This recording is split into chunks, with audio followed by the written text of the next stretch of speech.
How are we doing? Whee! Little fireworks! That's fun, isn't it? How's it going, everyone? It's Monday. We're back. At the top of a brand new week.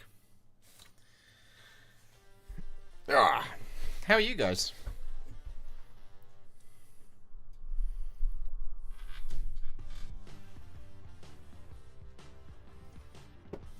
Guys good?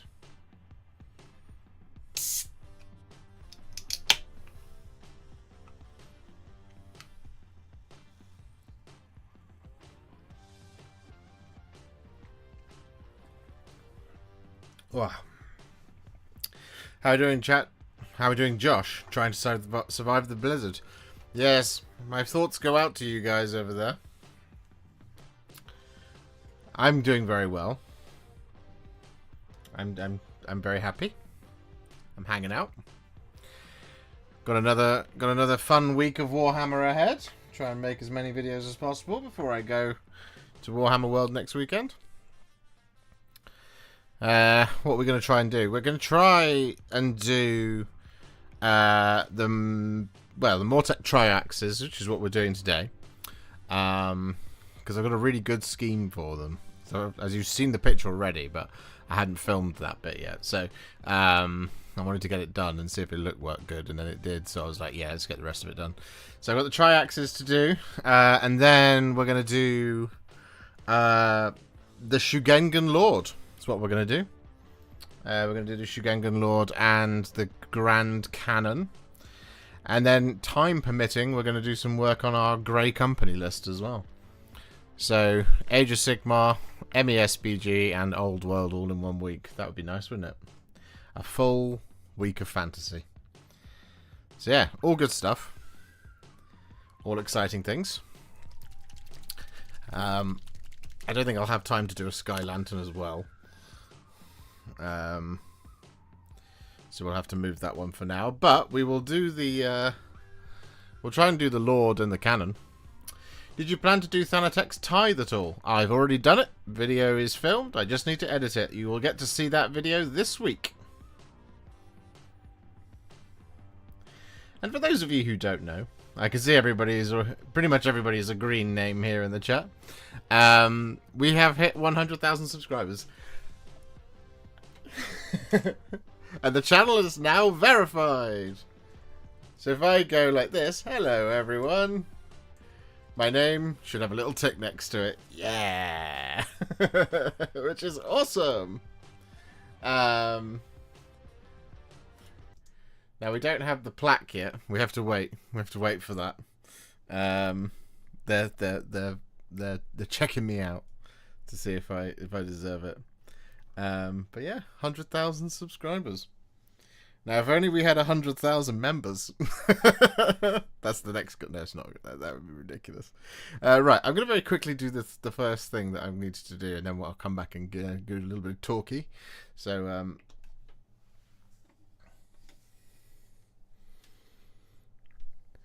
our next colour, exclusively to the champion of the unit, is some Briar Queen Chill. We're going to apply this over the top of his bird.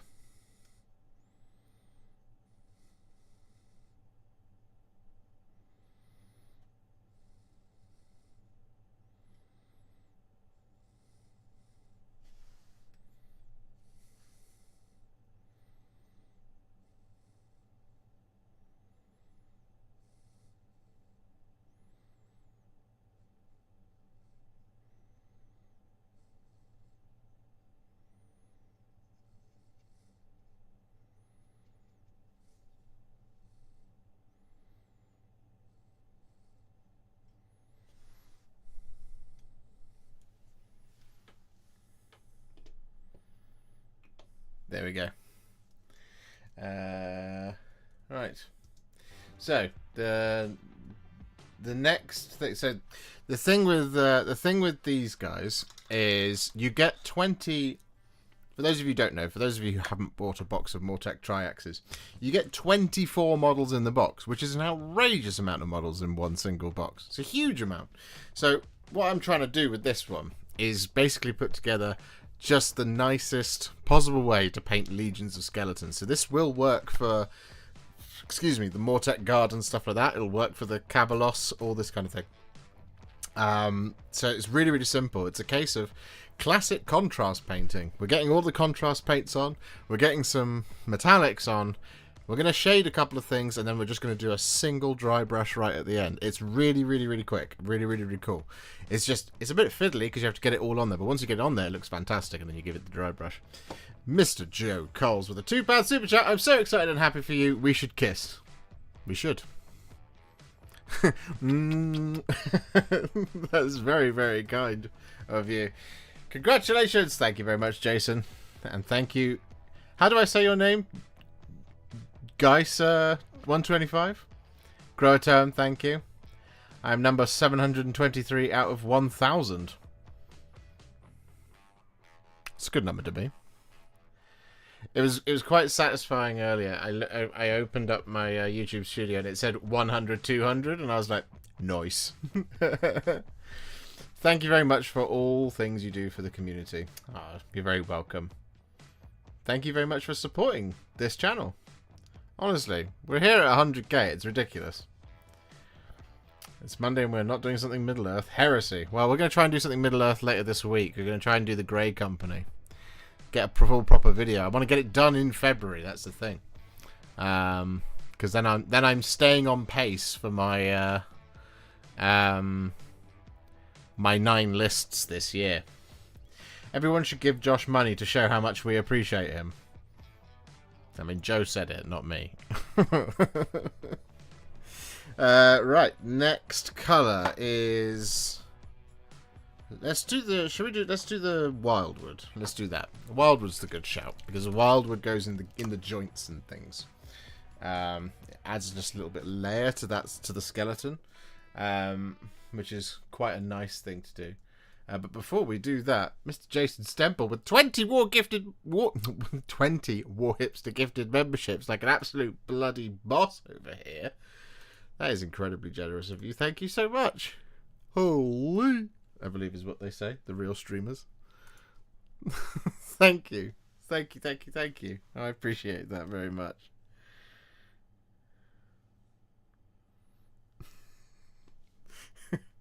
No, but thanks, Joe. No, that's very kind of you. Thank you, Jason. Check out this next clip of the Mortek Triaxes.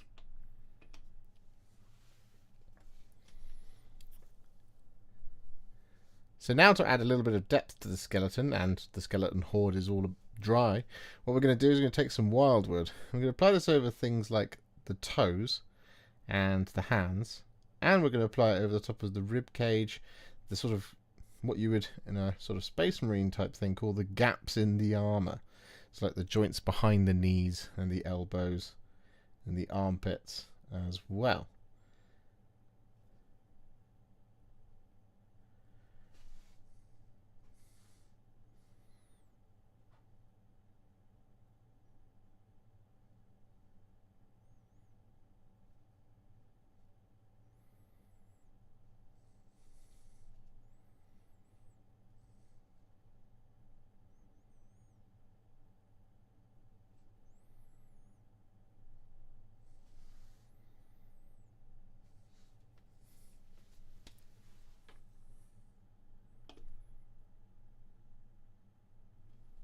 Done it.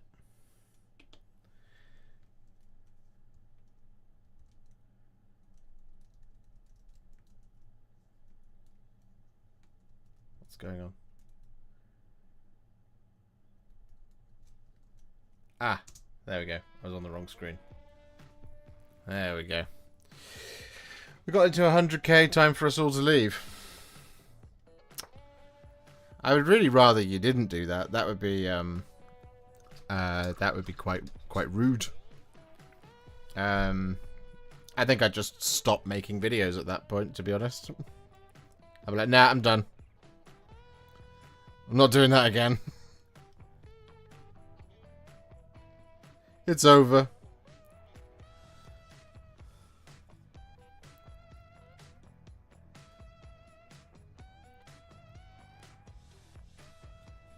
I'm gonna go and paint my own blood angels now for the rest of time.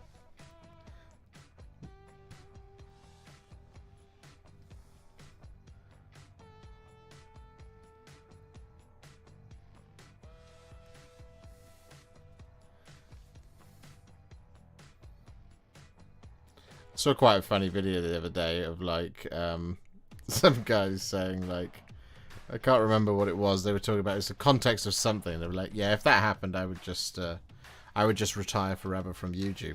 And they were like, really? That's all? It's like, no. When I would also remove all of my videos. And I was like, oh damn.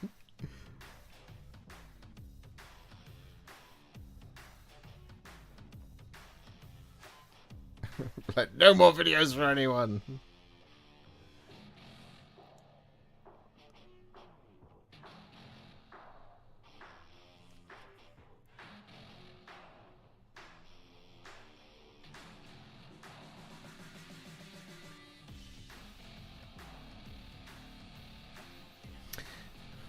Mark, thank you very much for the £10 super chat.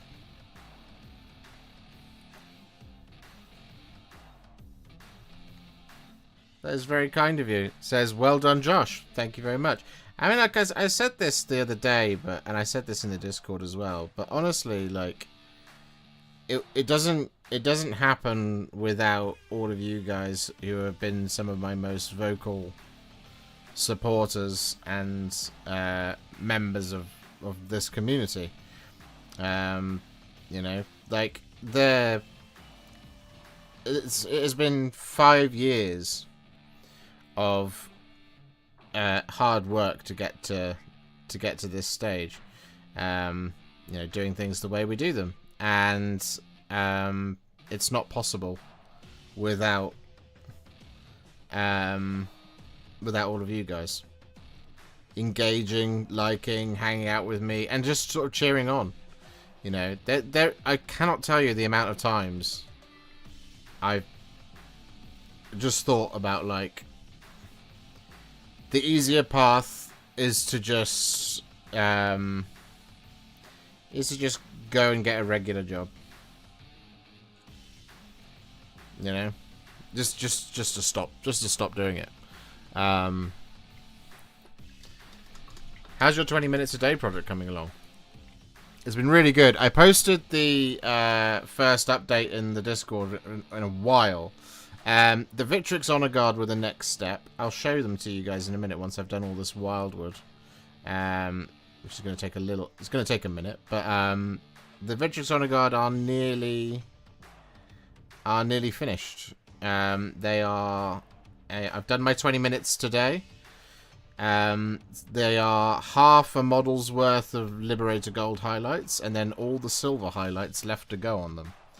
So we're coming up on 2 units in 2 months, which feels like really good pace for 20 minutes a day. I think I'm going to do a character next, to break up doing all of the sort of the units.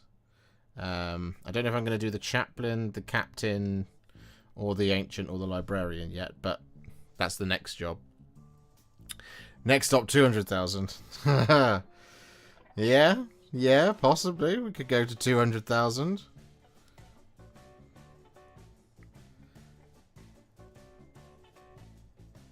Should I put out? Should I make the claim in the 100k video? We go to 100k before I'm 40. Because if it takes 5 years, I'll be 40 when that happens.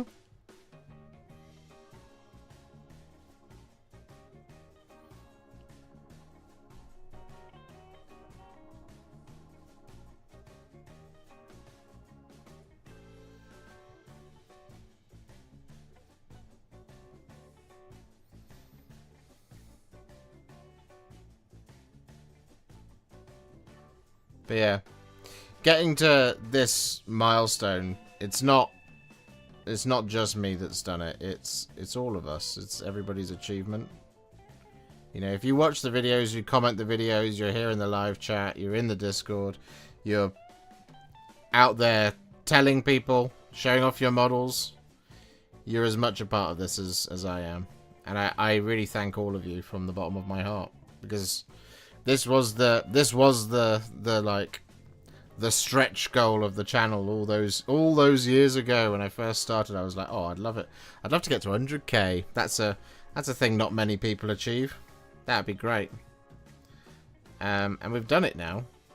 And so it's like, well, what's next?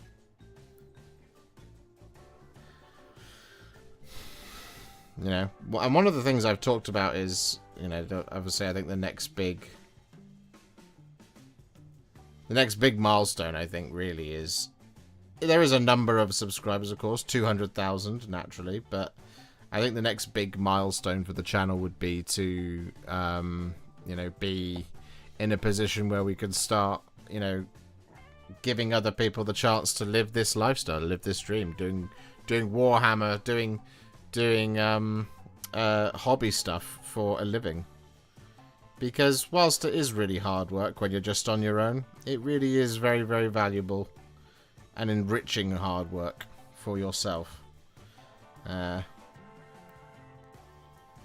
I'd love to give some other people the chance to have that dream.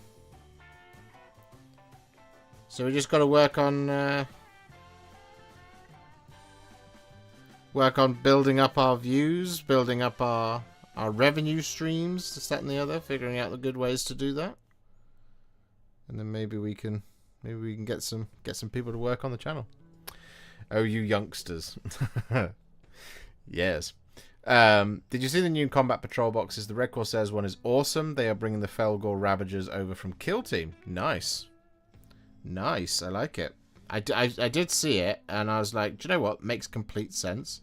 And like that plus the, I think it's called Lords of the Maelstrom box, the one which has the Traitor Guardsman and, well, the big box that's just come out. I was like, do you know what? That creates a really interesting looking Red Corsairs army. I was also pretty interested to see a Night Lords combat patrol. That was cool. You know, there's a Nemesis Claw in there, a Jump Lord, and a Rhino, I think it was. I can't remember the full ins and outs. I might try and buy the Eldar one, so I can get some of those videos done. At the very least, I want to get Uriel whenever he goes on pre-order, so I can get him as a video done. Because it'd be nice to get that one done.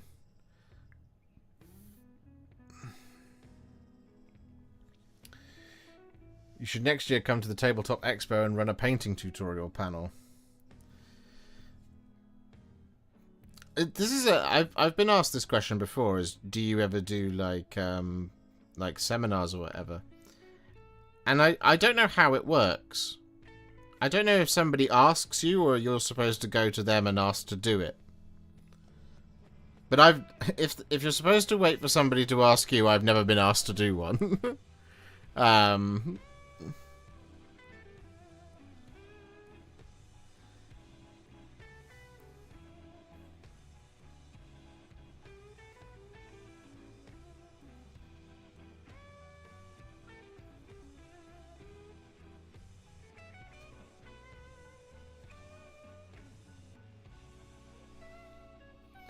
It's like panels. I've never been invited to a panel or anything like that. It's because I don't. It's because I think most people don't know who I am.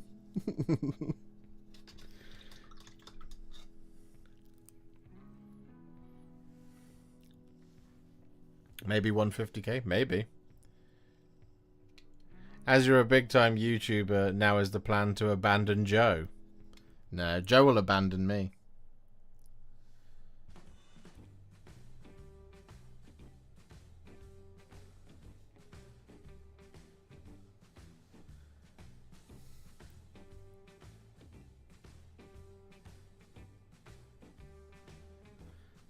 I'll never turn my back on Joe.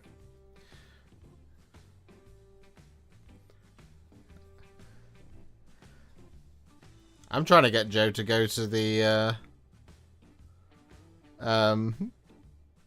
what's it called? The Warhammer Open at UK Games Expo.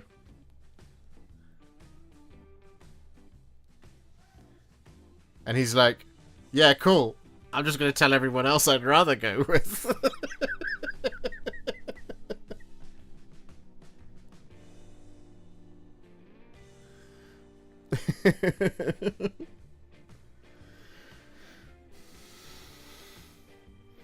I was like, I'll even play 40k with you. Just let me go to an event with you, Joe.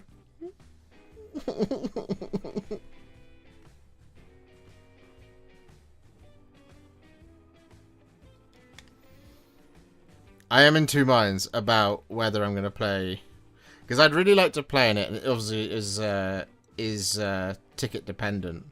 But I am in two minds about whether to do 40k or Age of Sigmar, and let me explain. There is still another year to go in this Age of Sigmar edition, so there's still plenty of time to go to a bunch more Age of Sigmar events. However, May will be the last opportunity to go to a competitive 10th edition 40k tournament. Because, well, let's face it, 11th edition will literally be right around the corner then. So it doesn't make sense to, like, if you want to say goodbye to the edition, which I very much do, it would make sense to play in the 40k one. But that's also going to be the one where I think most people are going to be trying to get tickets. So maybe the AOS one is easier to go to. Plus, I've got a really, really, really fun Stormcast list I would really like to paint and play with. Which I dropped in the Discord the other day. If everyone hasn't seen it, it's in there somewhere.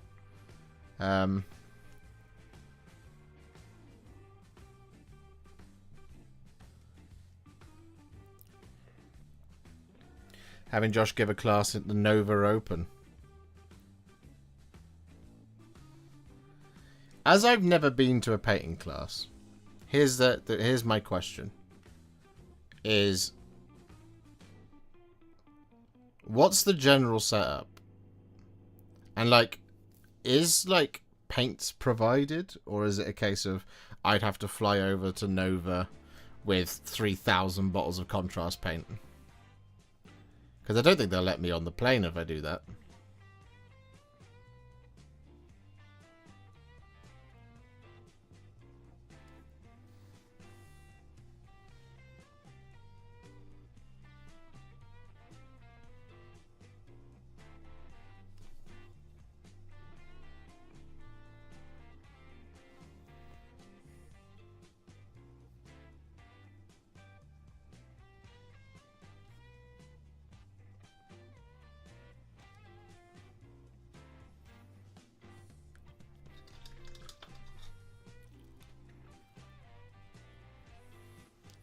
I'll come to UK Games Expo with you, Josh. You better, Joe. Or I swear to God, I'll only play 5 or 6 more Space Marine updates with you.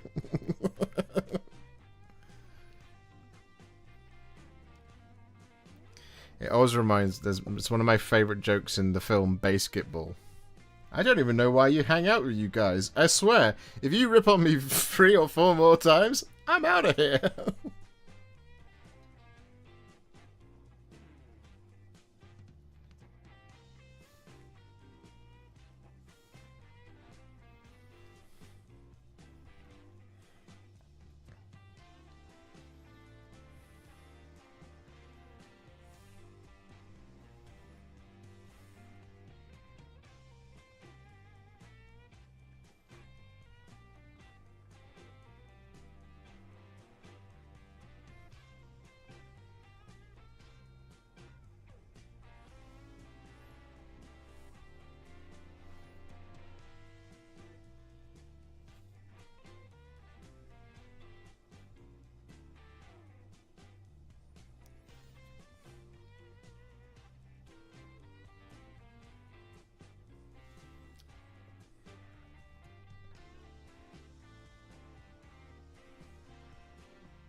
I feel like because I've thought about the idea of, you know, running some sort of class in the past, and like I feel like there is the format for how it... I don't think, like... When it comes to how I would run it, I don't think the format is particularly interesting, if you see what I mean. I feel like it's more a case of just walking around a room while other people paint and answering questions. And I don't feel like that's really much of a class. You know? I don't know what I have to add in that regard that isn't just already in one of my videos, but, you know.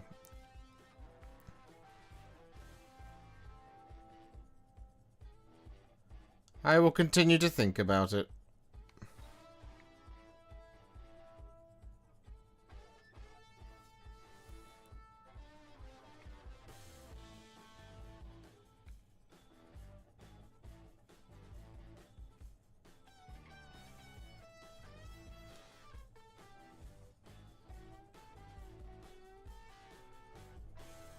I'm going to be at the Warhammer World Anniversary. Maybe they'll have some paints there and I'll just sit in a corner and paint something. People can come up and ask me questions. Unofficial booth. Get thrown out.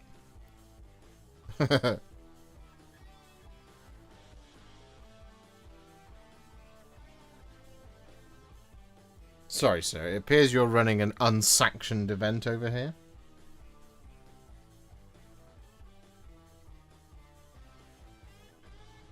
Look, guys, it's not my fault that when you launched these paints, you told everyone just slap it on.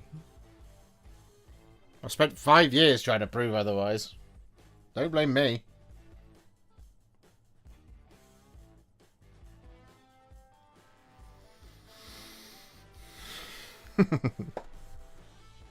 That would be funny.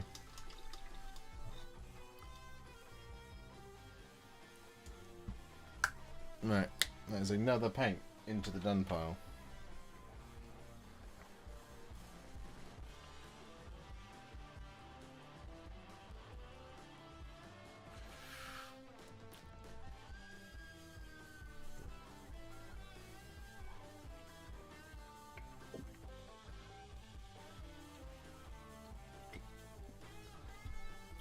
You and Juan Hidalgo saved contrast paints in my eyes.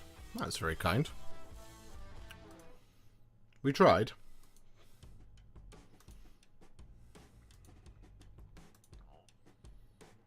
Oh, I can. I'm going to do this.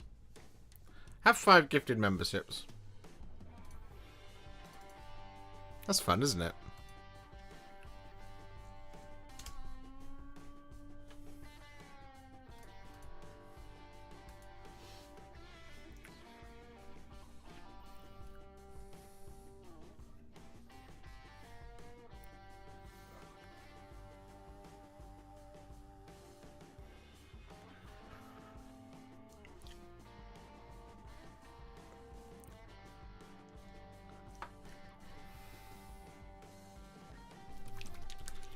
The thing I find so interesting about the contrast paint discussion is that even now, there are still people who think that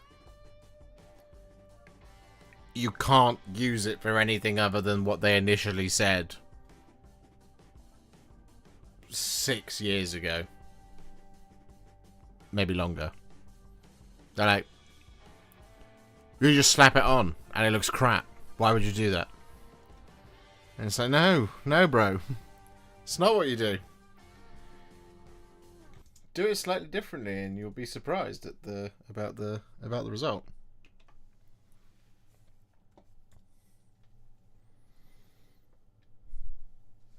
And for our next colour, what we're going to do is we're going to take some Black Legion, and we're going to apply this over the top of any gems scattered around. So, like they have one here on their chests.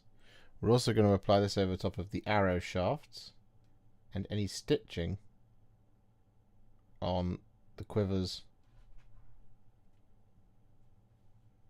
and the little knife sheaths as well.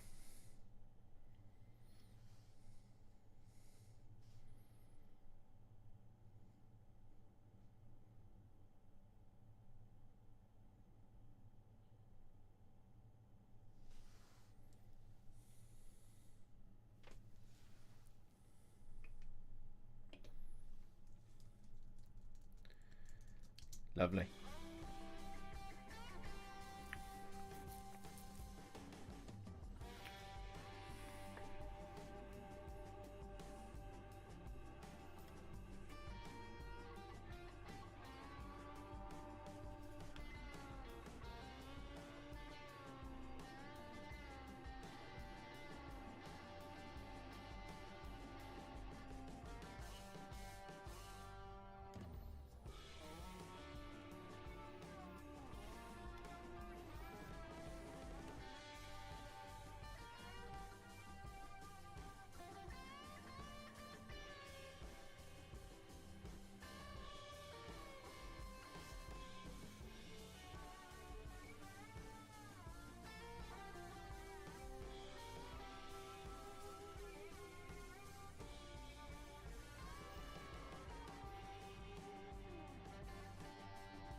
Oh yeah.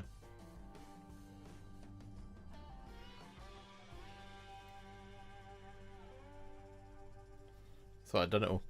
I still reference your Express Plus video to this day, just how good it was. Yeah, I'd like to get back to using some more Express colors. The trouble is of course is finding the time to do it. Because I'd like to give another run at that range of paint, because I think that range of paint is very good. I think it's very, very good. It has its own slight challenges, but I think it's an excellent set of paints.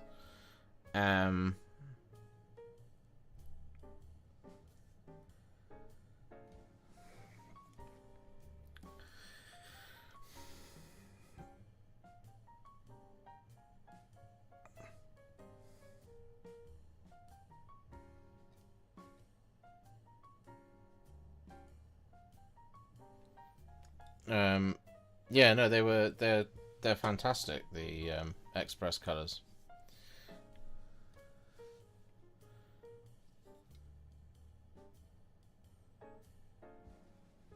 They dry very matte, which is very cool. If that's the finish you like. I don't mind so much that you get a little bit of gloss out of contrast sometimes. I quite like that as a finish. I know not everybody does. But that's why I think that's one of Express's real selling points, is that it in my experience, it never goes glossy. It's always got that matte finish, which is really cool. It's just the colors are slightly weaker.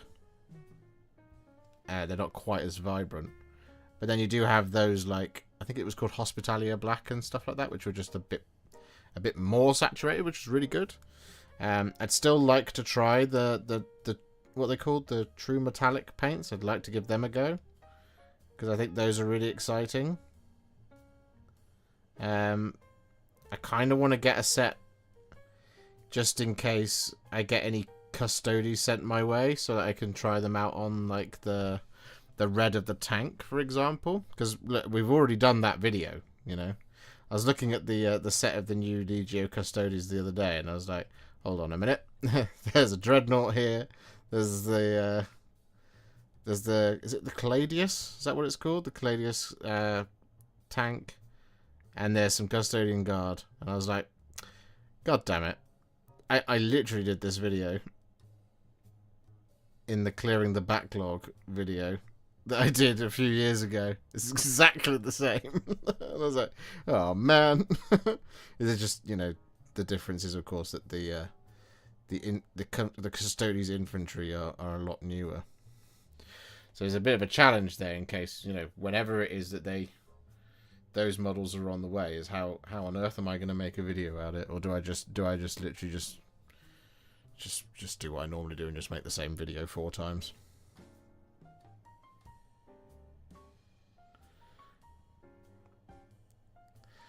Such is the challenge. When you have a army and you want to add to the army, but you also have a YouTube channel and you want to make videos. It's like, well, I don't actually want my custodians to all be different colours. You know? That's the balancing act one has to make.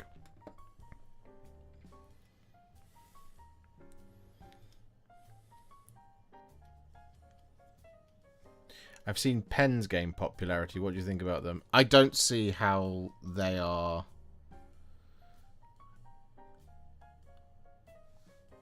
useful, if I'm honest.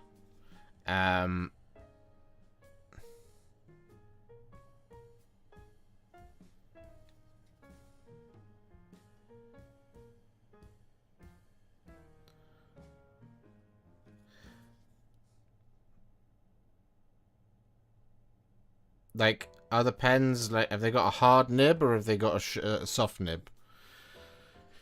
Is it just a brush loaded with paint? In which case, if it fits your hand, then it's great. If it doesn't fit your hand, then it's probably an awful experience to use, if you see what I mean.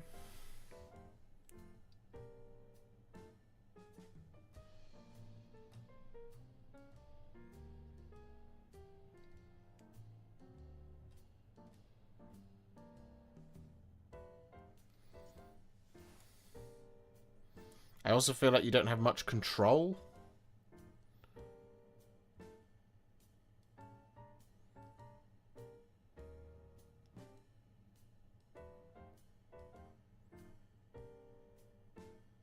I think it's I personally think it's possibly a little bit too gimmicky. Is my view on it.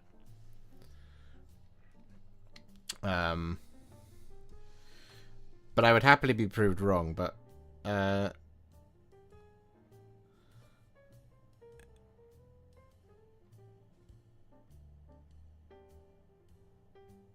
they didn't send anything to me, so guess I'm not testing it.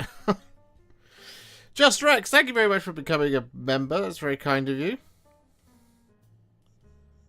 You're our 26th new member of the day. I shall update the tracker in just a moment once I've got the Black Legion on this Triax.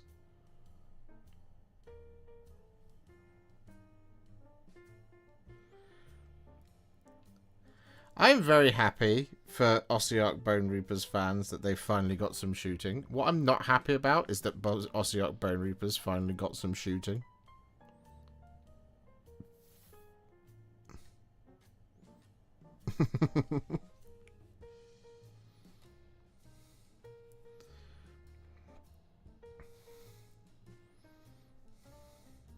At least shooting at this range. I think this range on these is 18 inches.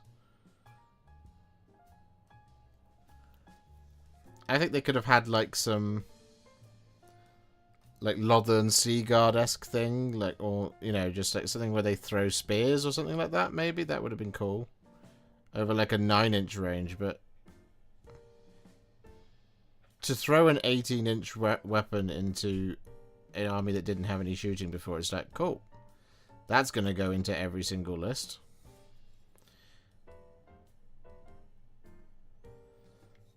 You know? And I thought, when I saw them, I was like, okay, if they're really good, like, the entirety of Ossiarch Bone Reapers just changed. And if they're really bad, you're still going to see them because it gives you a little bit of range. And actually, I think they're pretty good. I don't think they're the best shooting in the world, but it's very efficient shooting, I think. What does it do? It turns off commands if you do any, if everything in the unit targets one enemy, and they're like 120 points for 10, so it's 120 points for 20 shots that are going out. 21 shots if you've got a champion. 18-inch range. I think it hits on 3s, wounds on 3s. It's quite good shooting.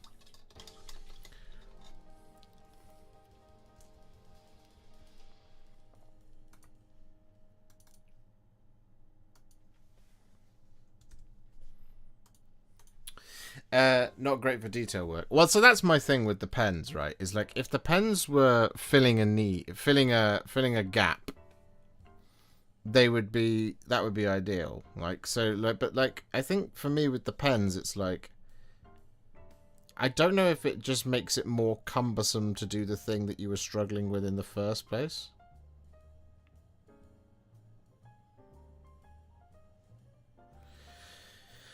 So yeah, I wasn't. I mean, firstly, I wasn't shocked that somebody did it because, you know, the one coat paint solutions are basically like highlighter ink. You know, they are translucent. You can see through them, so it makes sense that on a nib you could do them in a pen. But at the same time, it's like, why though? Like what I'm doing right now, they would be really annoying for it.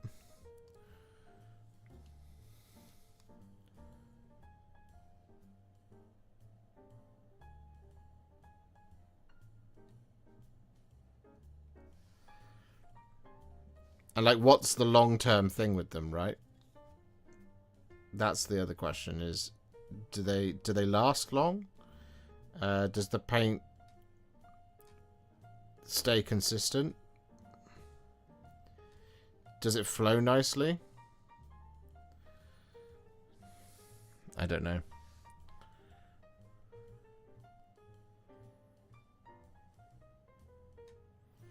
I've been meaning to ask for a while, but what model is the big cream wings on your second shelf? Well, this guy. This guy just here.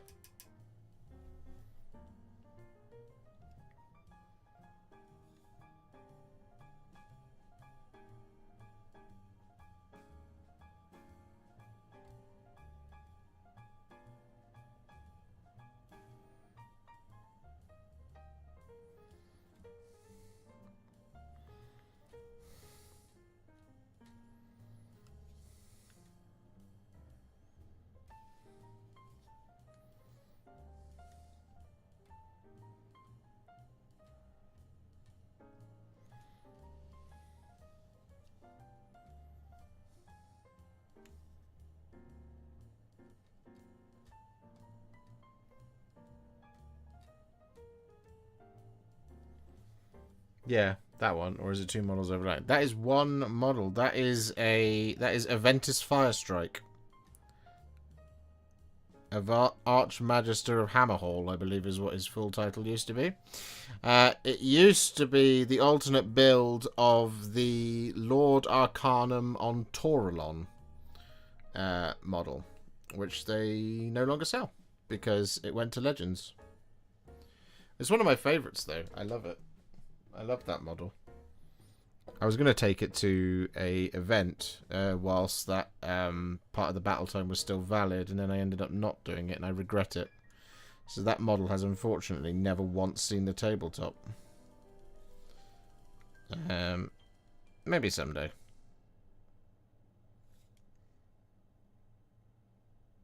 But yeah, it's a lovely model, isn't it?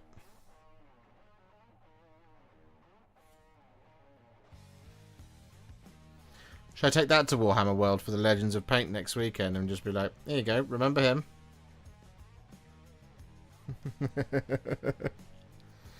Do you use a Vortex mixer or anything to mix your paints? No, I just shake them.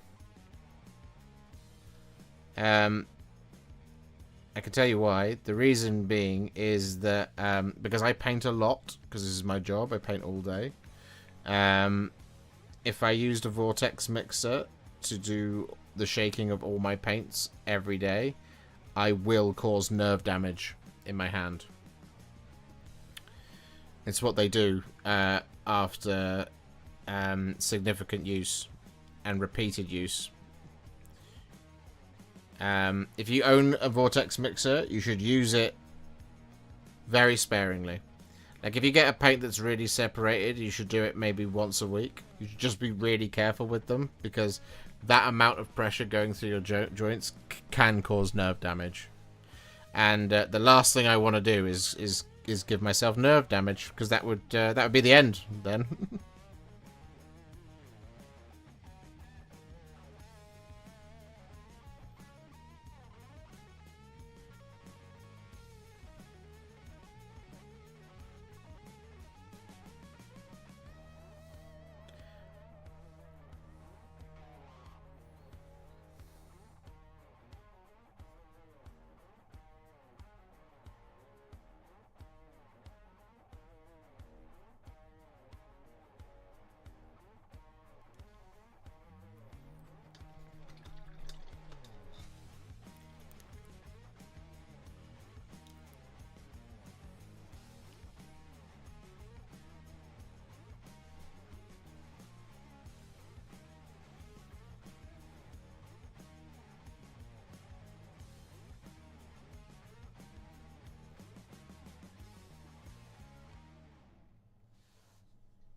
Congrats on the 100,000, bro. Thank you. What's it like to be the most talented beard on the internet? Well, we just know that's not true, don't we? There are much more talented beards out there. But I thank you for the compliment.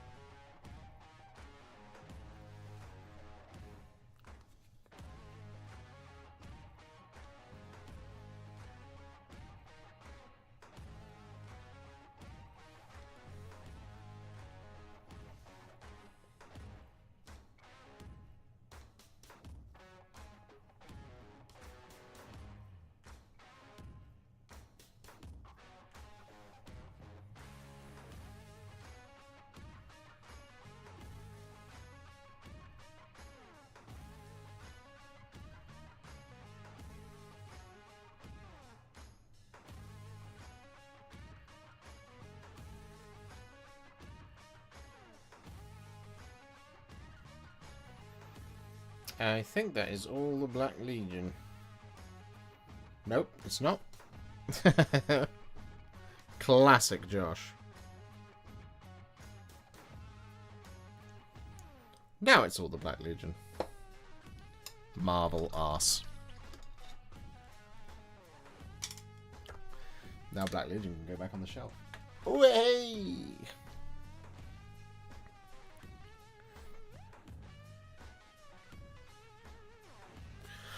As could Briar Queen Chell, actually. No, it doesn't go there, it goes there. Thank you. And Blood Angels Red. That can go back.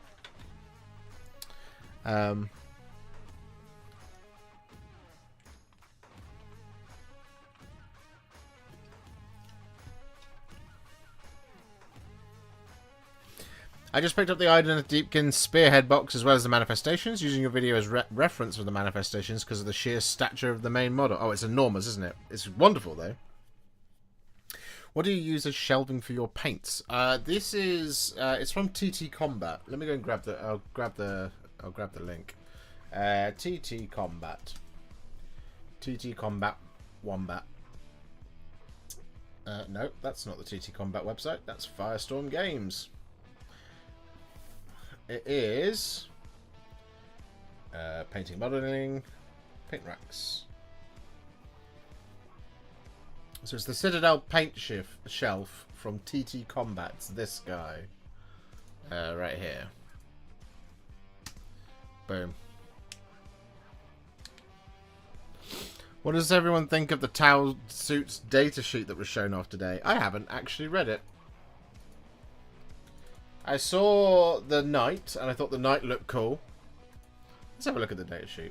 What does it do?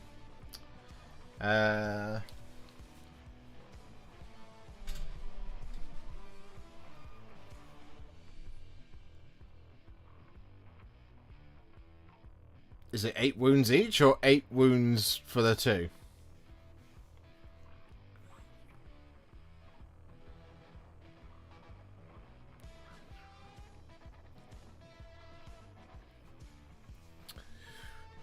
Either way, 10-inch, toughness 6, 2+ save, 8 wounds, leadership 6+, OC 2, 4+ invulnerable save, fusion eliminator. Right, one of them is a fusion eliminator, a pulse pistol, shard storm burst system, and an MV-15 gun drone.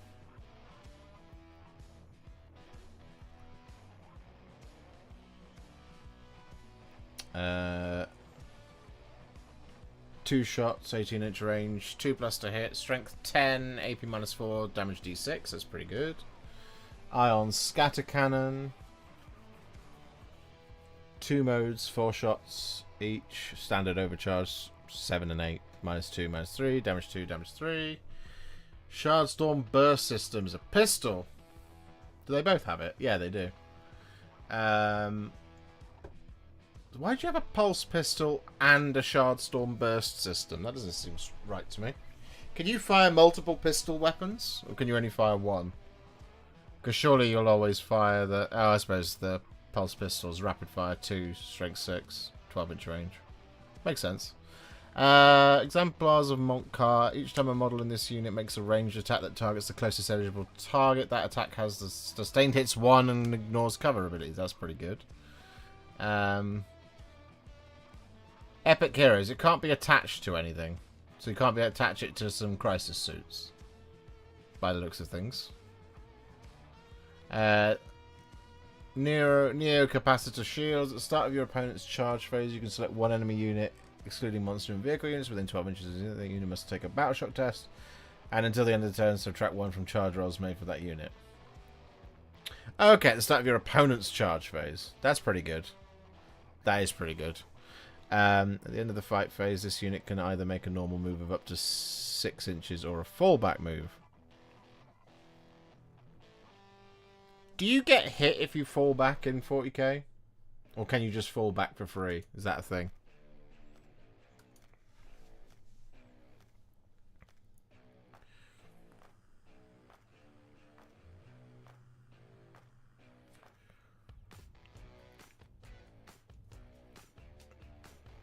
You just get to fall back. Well, that's lame. Should be a punishment for falling back. Can die if you are battle shocked, though. Right, yes, I knew there was something, right. Okay. Yeah, they're pretty good. I would really like to paint them. Games Workshop, if you're watching, can you send them to me? I think they're really, really cool.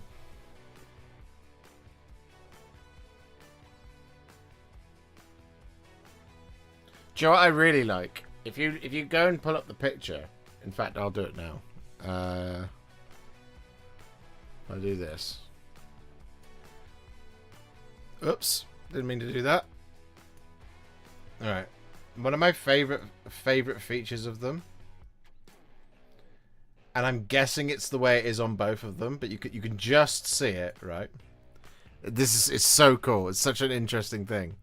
We want studio mode, overhead, window capture, and we want that to be this one. Boom. Right, and then I'll go like this. So one of my favorite features of the models is if you look. Good God. Right, hang on.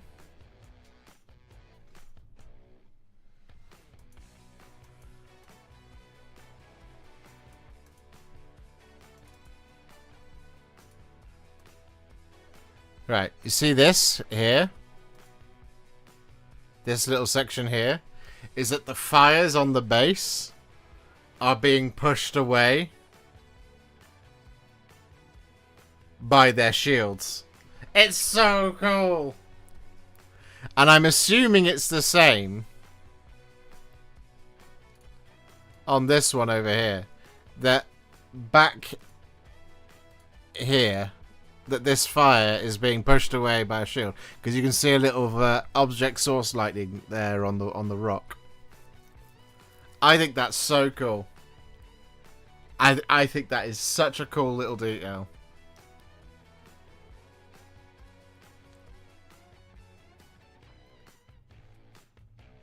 It's perfect. It's so good. I like it a lot.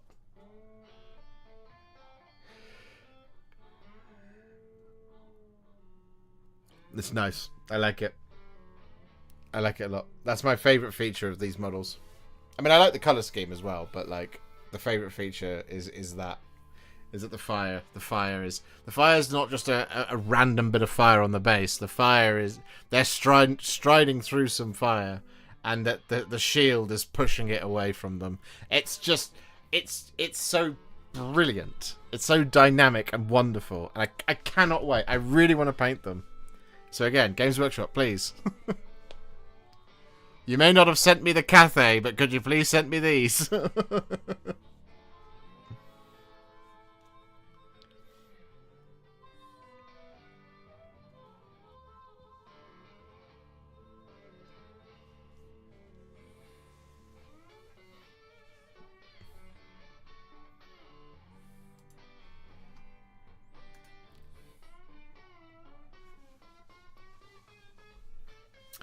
Right, Black Legion's done. What's next?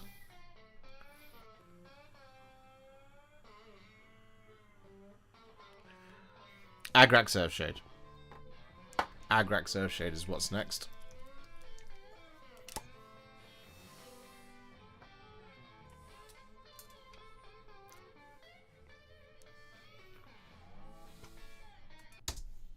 Right. Let's go for it.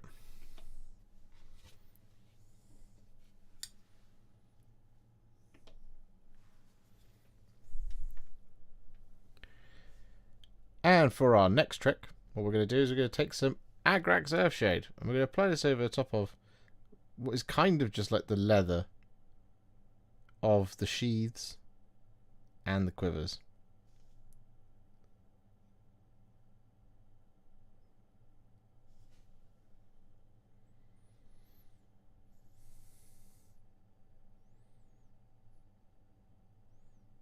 And I should also say, before I forget, the bowstrings.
Done. Alright. On we go. For those that listen to audiobooks, I cannot recommend Dungeon Crawler Carl enough. Okay. I've never heard of it, but I'll add to list. I trust you, Travis. Don't let me down.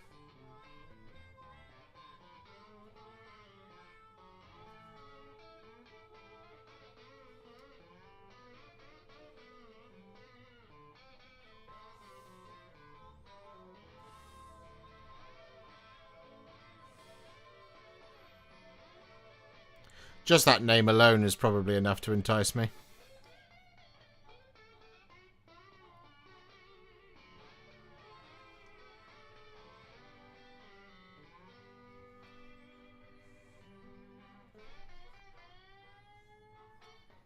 Cool. Arrows from the Bone Zone. Yes. The Ossiarch Bone Reapers continue to haunt my dreams. I should say, I hope as well, given as everything else that I want to do this week, that maybe things will go quickly and I will also get to do the chariot. But at the moment, I need to have a break from Ossiarch Bone Reapers. Because last week was very Ossiarchy.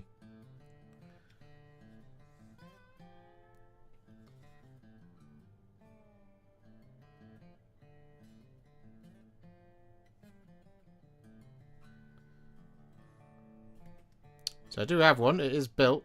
It is primed.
Loads of Agrax Earthshade.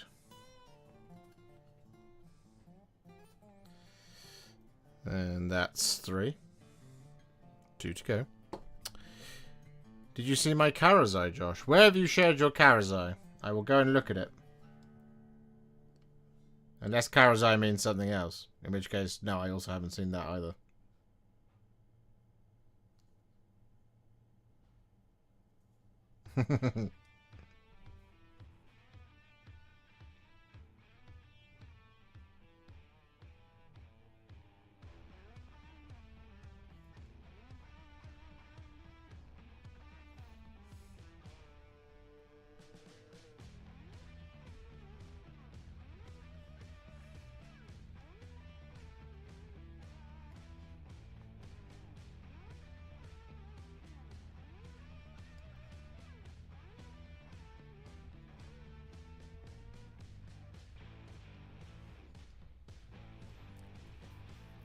Would you like to do any Necromunda tutorials in the future? I don't play, but I think they have some really cool models. Ashwaste Nomads, for example. The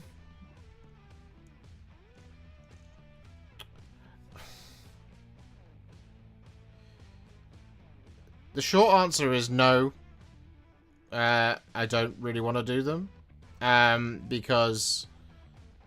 And the reason why is they're not videos that will do very well, and that's not because nobody likes Necromunda. It's that Necromunda has a very offline presence. It's not a Necromunda is an end of the hobby funnel type thing, right? And it's got a really bustling, great community, but they're not online looking for YouTube tutorials. So they to do things like Necromunda videos is taking up a huge amount of time to put out a video that won't be very popular, and so I just don't have any desire to do that.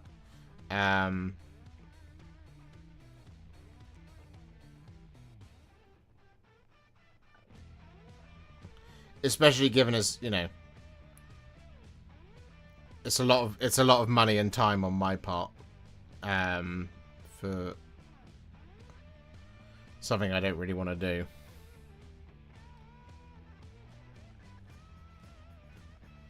That said, if there was a real clamoring for it, I would maybe reconsider that position, but it just does not come up very often.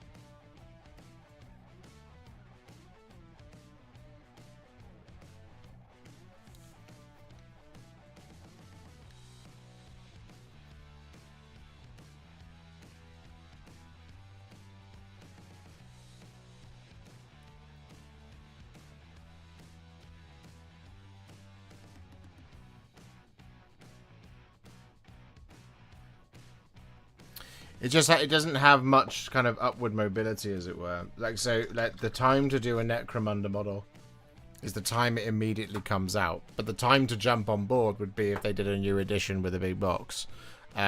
Which would be when I would maybe consider making Necromunda content. But right now, like, going back and doing Necromunda model... It's like with the MESBG stuff, right? If I go and do how to paint one thing for MESBG, it's a video that doesn't do very well. If I do how to paint one thing from Necromunda, it will not do very well. New AOS terrain dropped. Where have I been? Did it? There was new AOS terrain?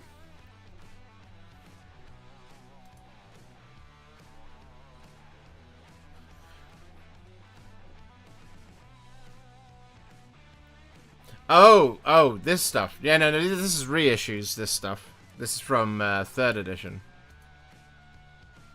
I was going to buy some. I just don't have any cash at the minute. That's the problem. Like, I have to wait for it to be. Like, hopefully, YouTube pays me this week.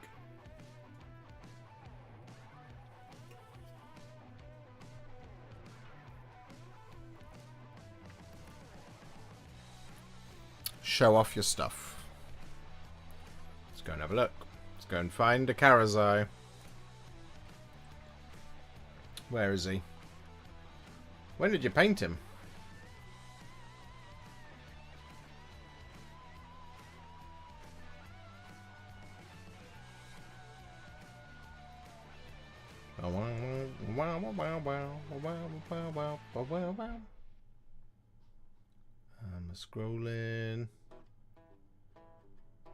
I'm scrolling.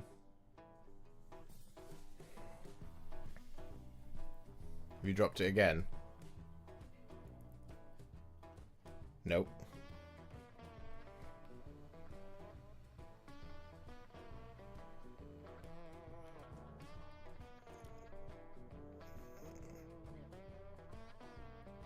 Where is it? Oh, there he is. I see him. Oh, mate, that is a Karazai and a half. Yeah, you got that colour nailed down, my friend. That lovely brown. That lovely orangey brown.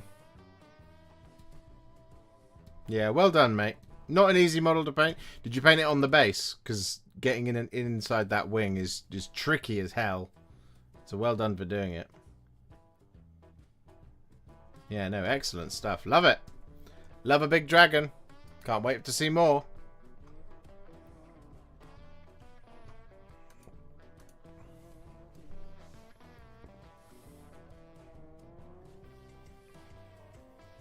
If you're after the statue or any of the walls, the Hatchet website still has a few of the partworks issues left.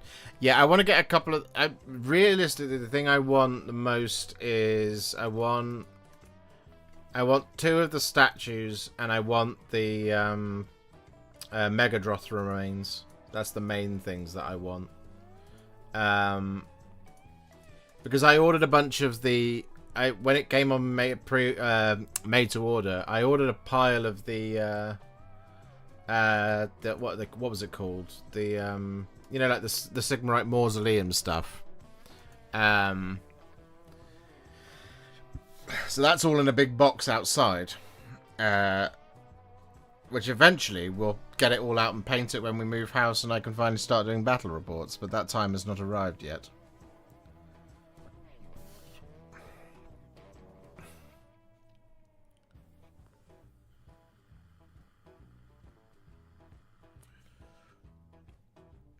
Can you look at someone's painted model and know immediately if they have used contrast paints? Sometimes, yes. Well, most of the time, yes. Yes.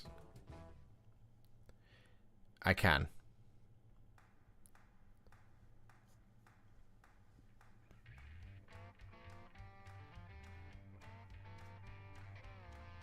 Not always.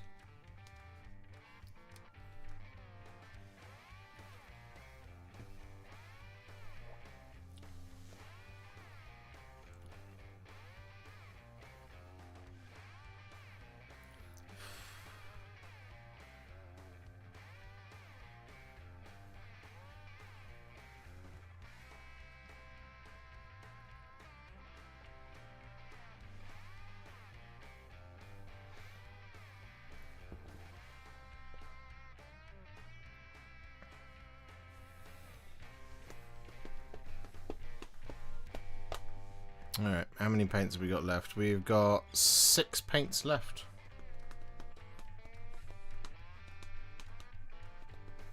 And 2 of them are metallics. Time we're on 6:45. Oh, we might be able to finish these. That's exciting. Should we push through to finish? Let's try it. Let's keep going. Then I can do something else tonight, which would be really exciting. Right, let's go for the sauce. Here comes the sauce. I'll just move those out of the way first before we do the sauce.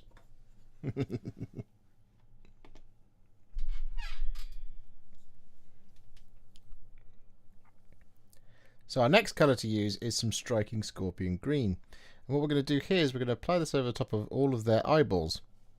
And they often actually have 3 rather than just the 2. So we're going to apply this striking scorpion green like that, just filling up the socket. We've got one here.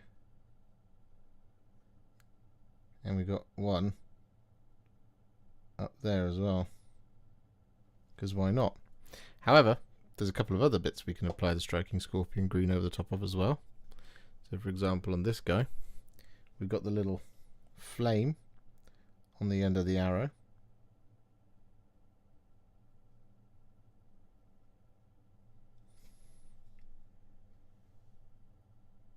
Like so. And in the brazier, we are also going to apply the striking scorpion green. Here it is. I haven't had to do too much to it so far. Just the blue underneath and the black of the gems. We're going to apply the striking scorpion green all over the top.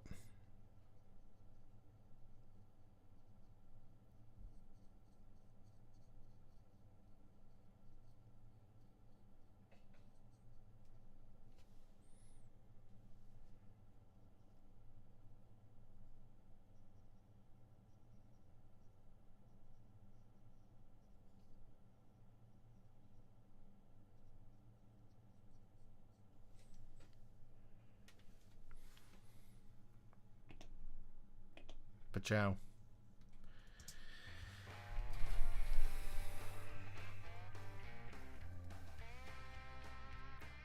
Where are we? There we are. I found you again, chat. I thought I lost you. So I took it. Only for safekeeping, like.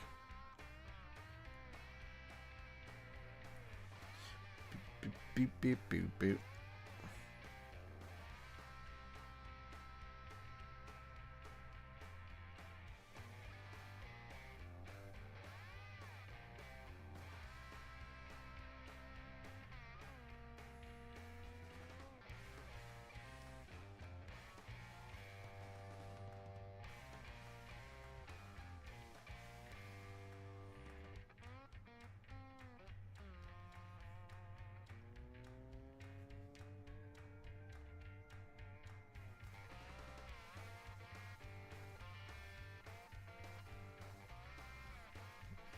Cool.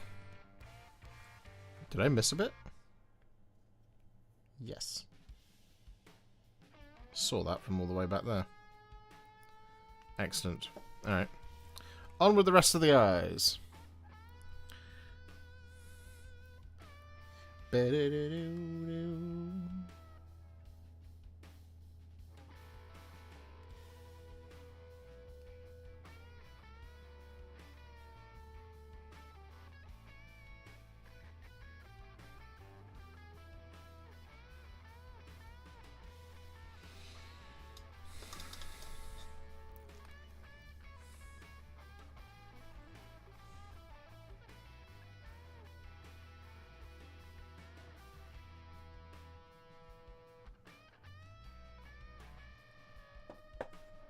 Cool.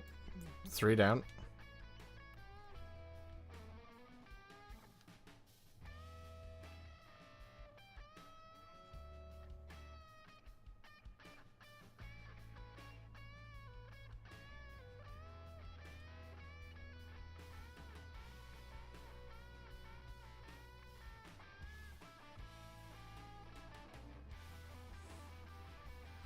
Four down.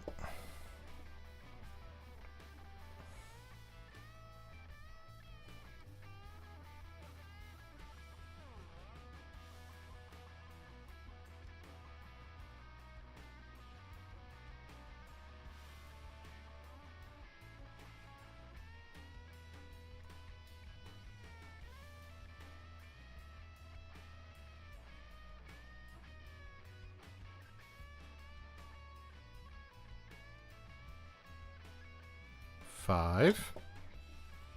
And number 6. What's a Mortek Triarchs? A Mortek Triarchs is a new Ossiarch Bone Reapers individual with a bow.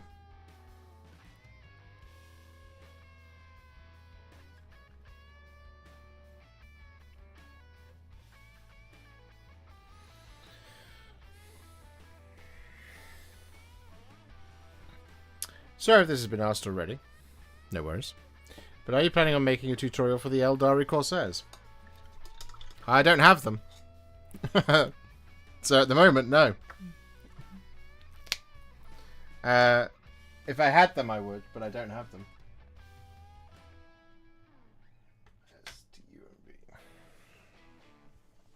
So I might try and... I'll try and pick up Uriel whenever he goes on sale on his own.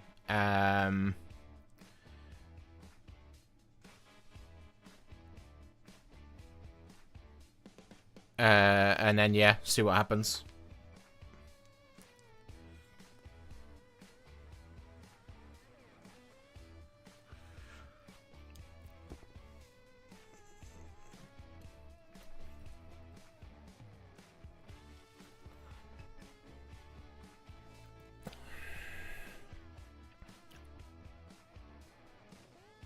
Hope you get Uriel then. Yeah, me too. I also really want to do Karseth as well.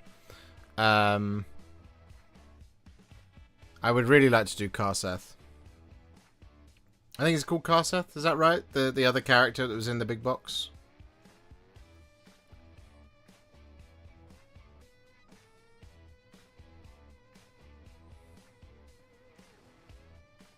Like, that one I arguably... that one I actually preferred over Uriel, but obviously you've got to do them both, you know. But we'll try and do an Eldari week where we do Karseth, Uriel, and, let's say, Eldrad as well, because that's the other character we haven't done. Do all 3 together. Would be a good... That would be a good timeout, I think. Are there any big demon / characters from Sigmar that could easily be used as something else in 40k / heresy? Trying to think of nice display pieces to do. I'm not the person to ask that, Grant, because I'm of the opinion that no, there are no Age of Sigmar characters that can be used in 40k because they are 2 very different things. And I'll leave it at that before I make anything, before I say anything that offends anyone.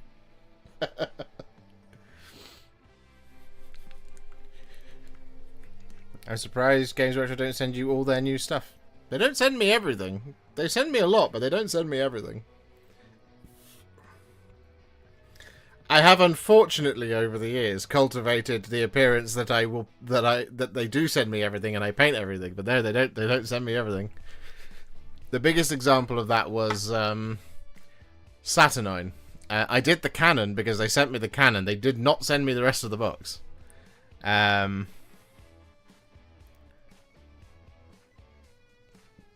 So yeah, no, I didn't get Saturnine Terminators, Praetor, Mark IIs, Dreadnought. I just got the Arachnid quad autocannon. And like I didn't buy the box because I would A, never get to it, and B, it's a lot of money to spend on something that will just sit in the house.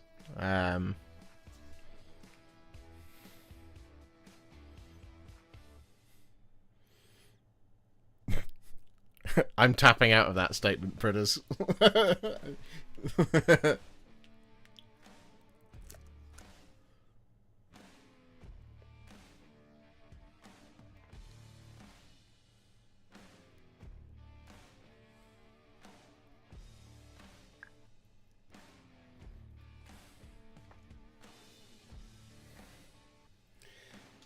Good evening, Josh and all. What are we up to? We are painting Mortek Triaxes, is what we're doing.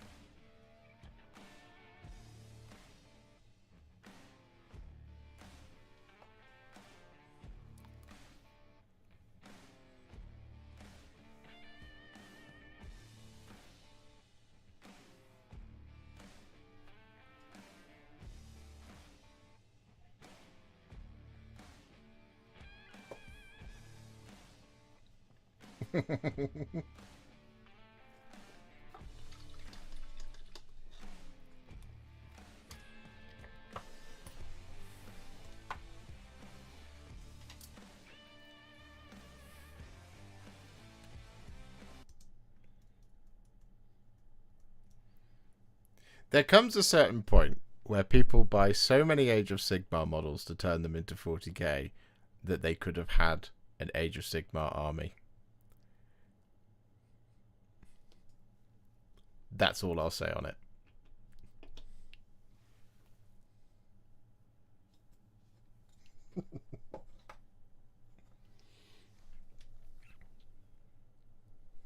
And with that striking scorpion green all applied, we're now going to apply some metallics. So we're going to start with some Iron Warriors. And we're going to apply this over the top of any arrowheads.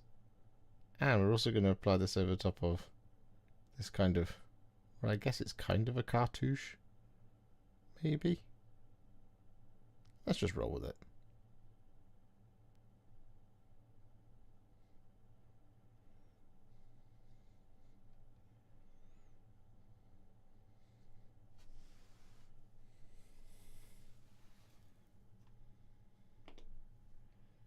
There you go. There's really not that many metallics to these. As well, there shouldn't be.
Missed a bit. The striking scorpion green.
The one thing I didn't like about Triaxes is that the arrowheads looked very metal. I would have loved to see them look more like bone, in all honesty. That is fair enough. I think they could have. I think you could have made them look like bone if they hadn't covered them in fire, or they could have gone with what they do on, like, for example, the Mortis Reapers.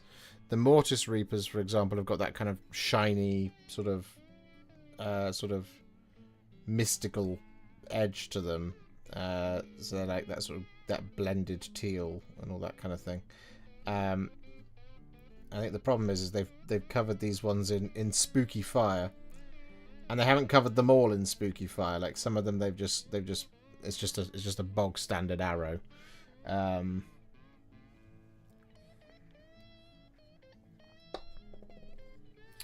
Not sure if easy to answer, but what game do you think has the best lore/story? It might be hard to choose as 40k hasn't finished, etc. Oh, that is a tricky one.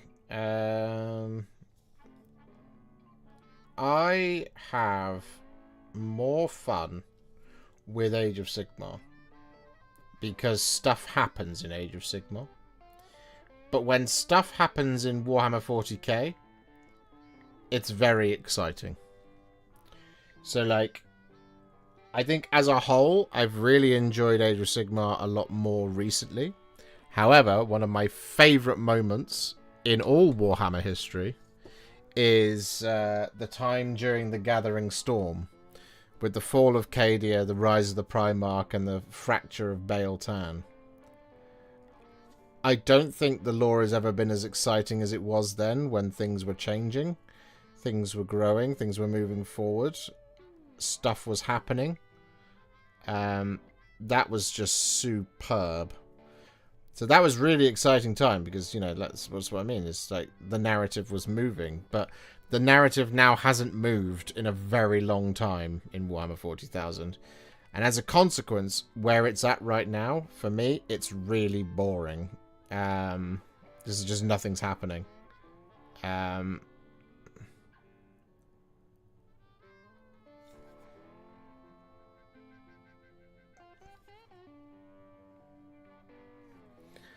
Now you think about this edition being, the Tyranids have come. It is time.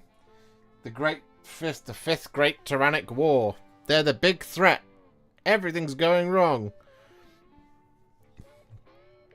But we're going to talk about that. We're not going to do anything with that for a year, and then we're going to go back to the Pariah Nexus before it ever happened. Oh, and then we're going to go to Armageddon, where nothing's happening.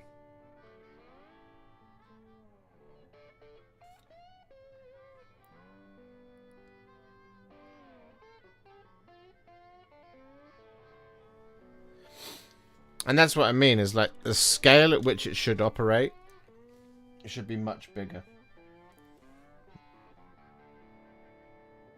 So if stuff could happen, I would be really, really, really, really, really excited by 40k.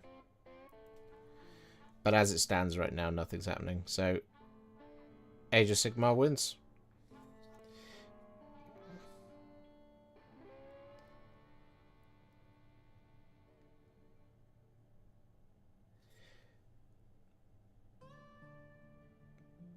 Because what Age of Sigmar tends to do is it tends to have things where, like, the events get resolved. What 40k has been really hesitant to do is resolve anything in a, like, this happened and this happened, you know? So, like, they were doing that and it was fantastic, and then what 40k has defaulted back to is there's this great big war. And it started with Vigilus, was when they went back to being like, oh yeah. So Vigilus was like, this is a monumental conflict, the likes of which could reshape the galaxy forever.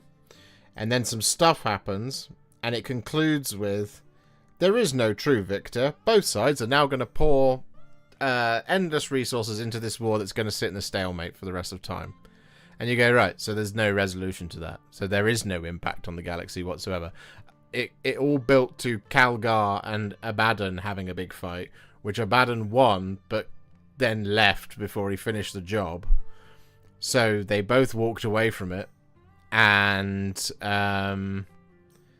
the conflict is just ongoing. Vigilus is just ongoing now forever. So it's like, right, but so all of that was pointless then. So nothing's changed, and they keep doing that. It's like the Pariah Nexus. Pariah Nexus is the same thing. Pariah Nexus was left as an unresolved conflict at the end of 9th edition. That was what the Gathering Storm all built to. The Gathering Storm went, the Pariah Nexus, it's the big thing. The Silent King has returned. Oh my god, what's he going to do? He's going to build a giant gun that's going to wipe the universe clean of all organic matter. Oh my god, this is terrifying. Sorry, this is the end of 8th edition. Terrifying. What could that possibly mean? Oh, by the way, they stopped him, but then now this is a war zone where they're going to pour endless resources in and it's going to go on forever. Right, so it's a stalemate. Again. So there's a stalemate there, stalemate here, stalemate there, stalemate here. And you're like, so these are just ongoing forever then, are they? Yeah? Cool. Burke, thank you very much for the 5 gifted Warhipster memberships. That's very kind of you. Thank you, sir. Thank you so much.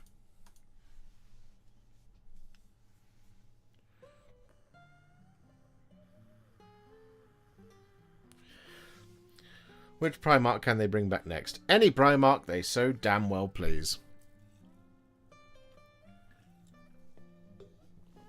There are 5 that are dead. So they're a little trickier. 5? Alfarius, Kurz, Horus, Sanguinius, and the other one. Ferrus Manus. They're the dead ones. The rest of them are just sort of bimbling about. I think I first watched you at around 30k subs. It's so good to see the channel now in the 6-figure sub range. You do such great work week in, week out. Josh, you should be proud. Also hope to see Uriel. Thank you very much, Cameron. That's very kind of you. And thank you very much for being a member for 33 months. You're a legend. I would like to do Uriel. I need to get him when he comes out. It's much easier for me to buy a £30 character than it is a £150 box.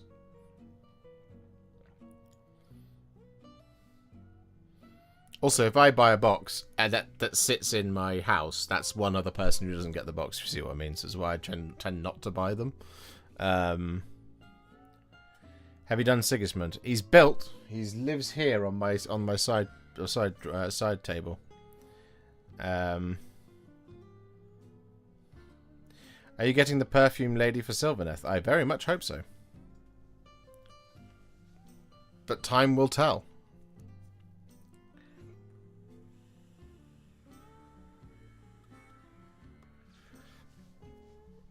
But yes, I would really like to do that one. I said the other day, I would like that one to come out in a week where it's like, that's the only thing. They're like, here's the battle tome, and here's the model. And that's it. Other than like the battle forces and stuff that will probably also come with it. I mean, they did preview those, I think. Maybe. So then I can be like, well, this week I've only got one video to film, so I guess we should do a Lariel as well.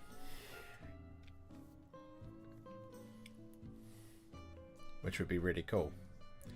And the Warsong Revenant. And the Cavalry that I haven't done yet either. Okay, there's a lot of things to do.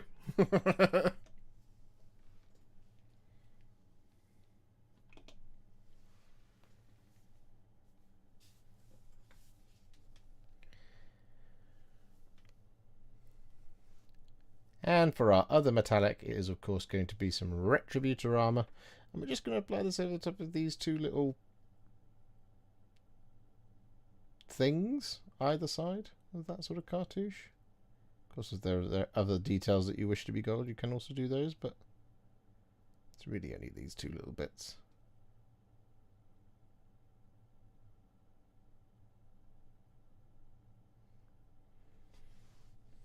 Like that.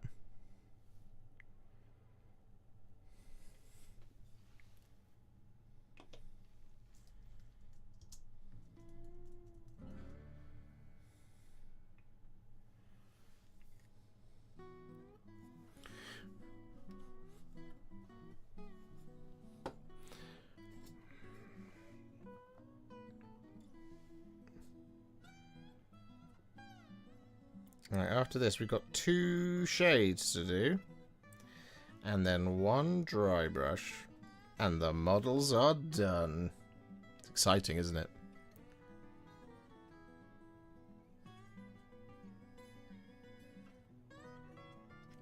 Aside from painting Army of the Dead, this might be the quickest I've ever done 6 models on a live stream before. Admittedly, I did start them this afternoon. What time did I come up? I think I've been... What time is it now? 7:15. So about...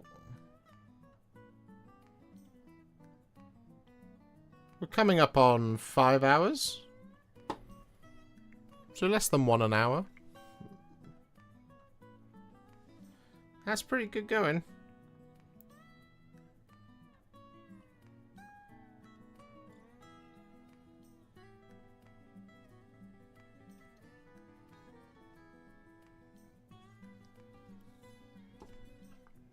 This would be a really good set of models to do 20 minutes a day with.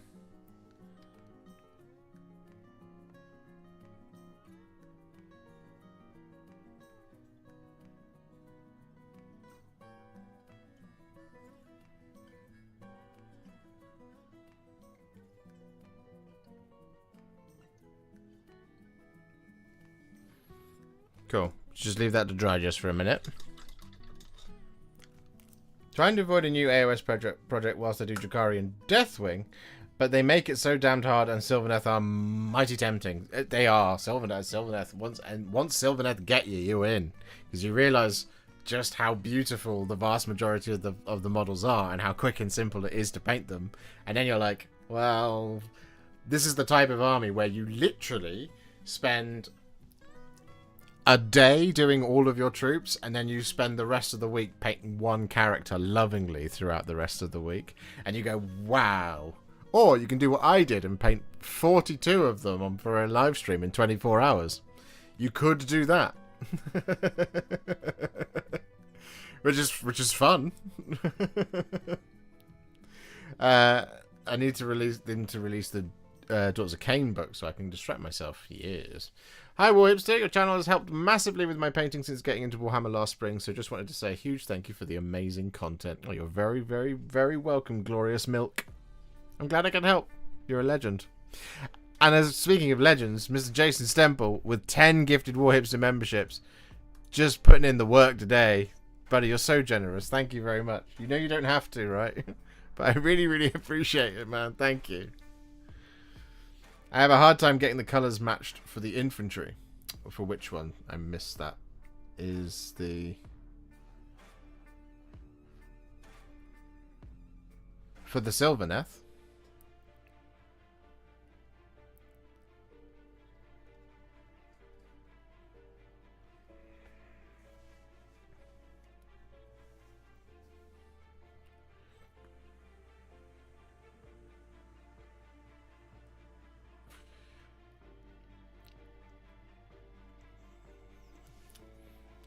I can call shenanigans. The Kanothi Hunter satyrs are killing me. Okay, but so they are different fixtures.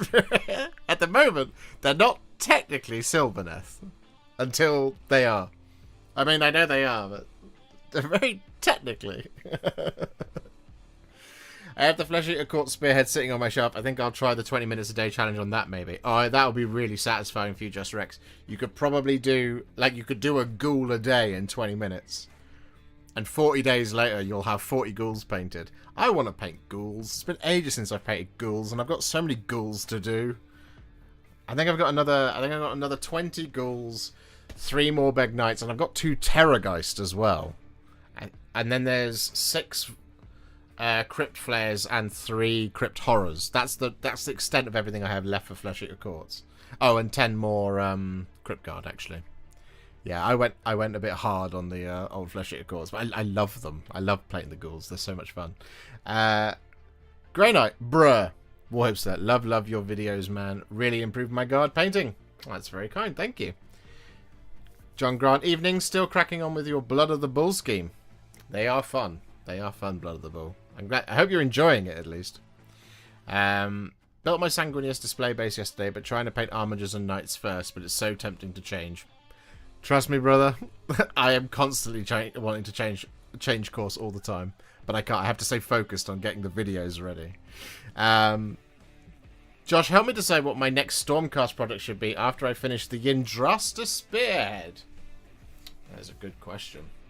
So you've done you're doing, and you've nearly finished the Yndrasta Spearhead. So that's the 3 Annihilators, 10 Vanquishers, Yndrasta herself, and a Stormstrike Chariot. Have I got that right? Oh, and Night Vexillor. That's the Yndrasta one, right?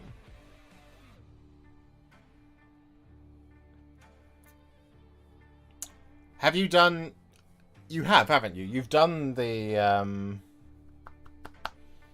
You've done the Ruination one. I'm sure you have, or I could be misremembering. How do you manage to keep your Citadel small layer brush to keep its bristles uniform? I've used brush soap, never get paint into the ferrule, but they just don't seem to want to say uniform. With the small layer brush in particular, I found the best advice I can give you is don't buy them online. Buy them from the shop. Because you're right, the small layer brush, I don't know what it is about this brush, is it does often you get one that just goes farewell all the time. I was lucky with this one. This one is really nice and to the point. But yeah, it's the brush I would recommend buying in store more so than ordering online, because you don't know which one you're gonna get. But I've had my fair share of ones that just go poo, which is really irritating. The key thing I do a lot of is this kind of motion. So I twist it in and out of things all the time. So I'm going like that as I'm wiping off paint, or if I'm mixing things onto the brush, onto the palette paper or whatever. And when I withdraw from the paint, I'm still twisting it as well to try and keep it just being like twisted up. That is the best advice I can give you. It helps keep it to the point a little bit. The thing to look for is if you look inside like a spare, I don't have it. I don't really want to crack these open yet. The best thing to look for is when you're in the store is look down the barrel of it that way, and if you can see any bristles that are folded over, or if you can see any parting in it, it's probably not going to be a good one. You also want to check them based on length, right? Because I've got another one here. So I bought 2. That's a medium layer. That is a small layer. Right, yeah. So I'll crack this one open. Right. So the thing to look for is the length of them. So I don't know how well you'll be able to see this, but if I come under the camera,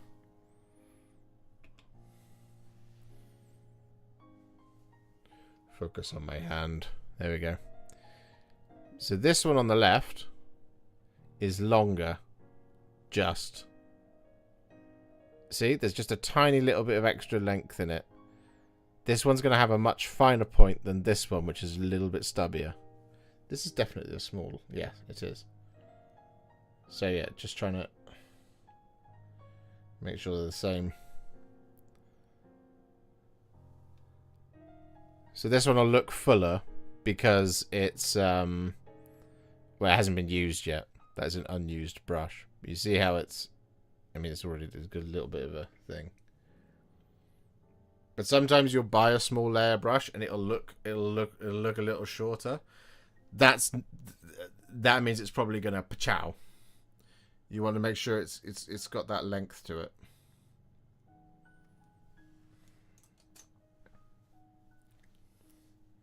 Just got Skaven tied, 74 miniatures. You are going to have the best time ever, George. Such a great box. Right, so you've now done a warrior chamber one, and you've done a what's it called? Ruination chamber one. Have you done any of the Vanguard chamber, James? I can't remember. Have you done like the Lord Aquilor and the Vanguard Paladors and the Vanguard Raptors and the Vanguard Hunters and the Ether Wings? Have you done them yet?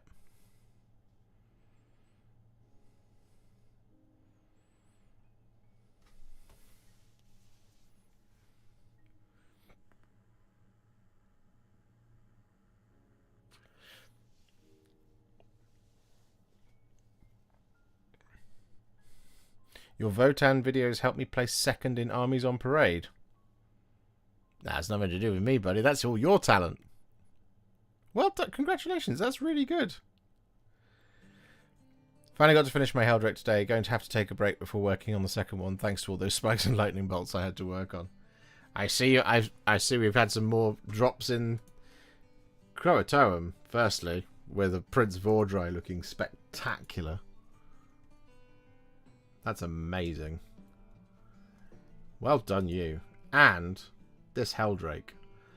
Blimey, that is a lot. That is a high effort. Well done. That is a lot of lightning. I'm not surprised you don't want to finish to do the second one straight after. Crikey. Well done, you. That's incredible. Well done.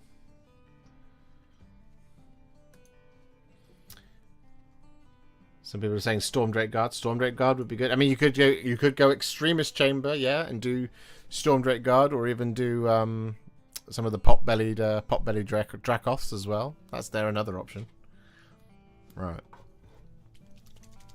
Let's do this.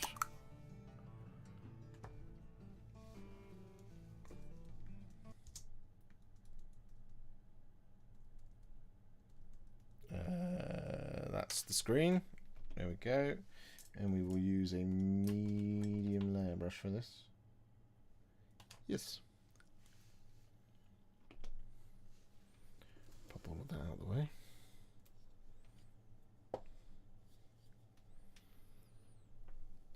So with our metallics all applied, it's now time to add some shades. Now the first of these is going to be some Nuln Oil. And we're going to apply this over top of all the silver, but we are also going to be applying this over top of everywhere that we've left white. So this is all this kind of bony trim.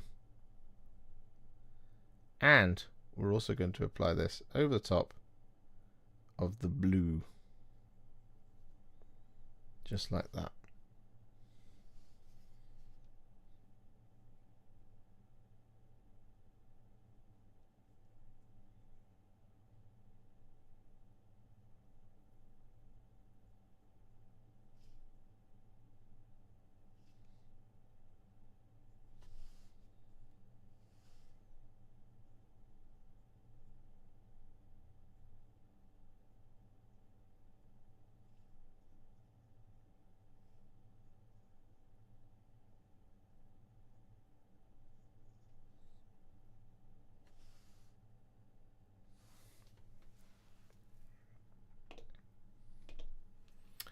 Go. Right, let's try and do this quickly because we're coming up towards hitting the old dusty trail time. But I would really like to finish these.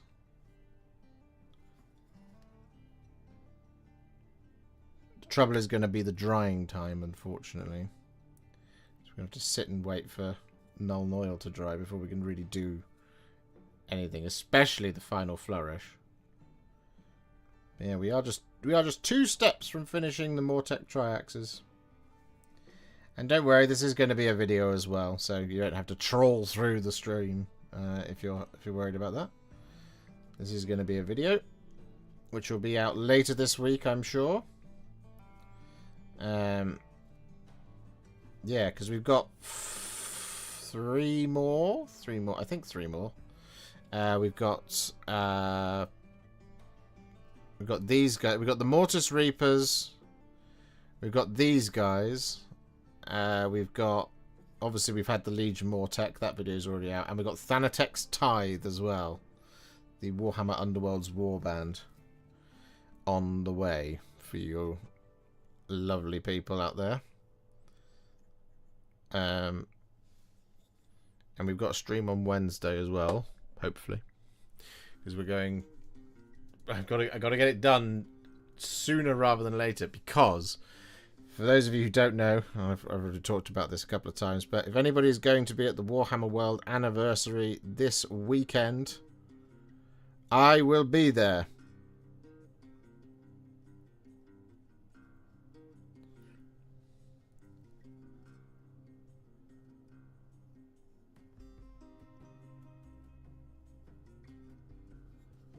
So if you're going to be there, you can come say hey. I'm going to be there both days as well. Friday and Saturday. Not Friday and Saturday, Saturday and Sunday.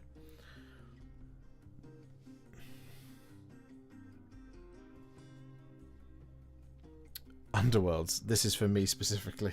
Is it? Okay, cool. Yes. Well, so we've done Thanatek's Tithe. Congratulations. So that video is on the way. I might try and edit that one tomorrow, because like I said, I've got to get all of this out sooner rather than later, because this weekend obviously the Cathay is on the way, but I don't have the new stuff, so I'm going to try and get the old Great Cannon and the Shugengan Lord done at long last, so I can still stay relevant. I can be like, I'm irrelevant too. I know I've hit 100,000, but still remember I'm here.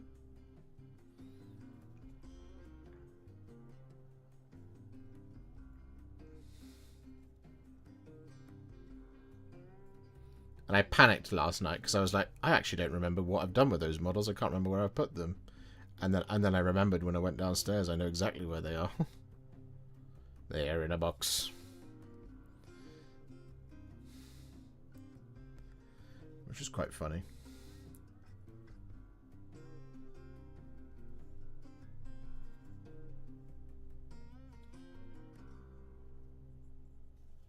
So he is. The sooner we can get these done, the better. It means I would be able to start the Shugengan Lord tonight. That would be exciting. If I can finish these today. Do we think there will be Underworlds announcements? I painted up Emberguard and never got to play. I don't think Underworlds is going anywhere. I think it's going to stick around for a very long time.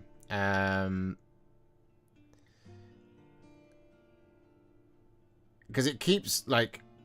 I think people keep thinking it's going to die, and then they're just like, oh, new season. Lol.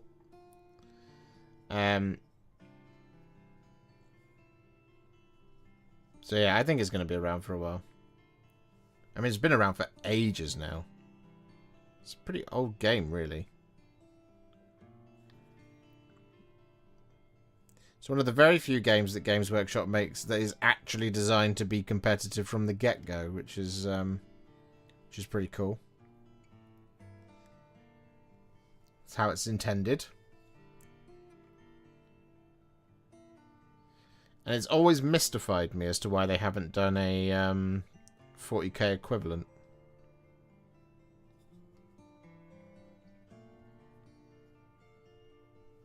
I feel like that's just, you know, leaving money on the table.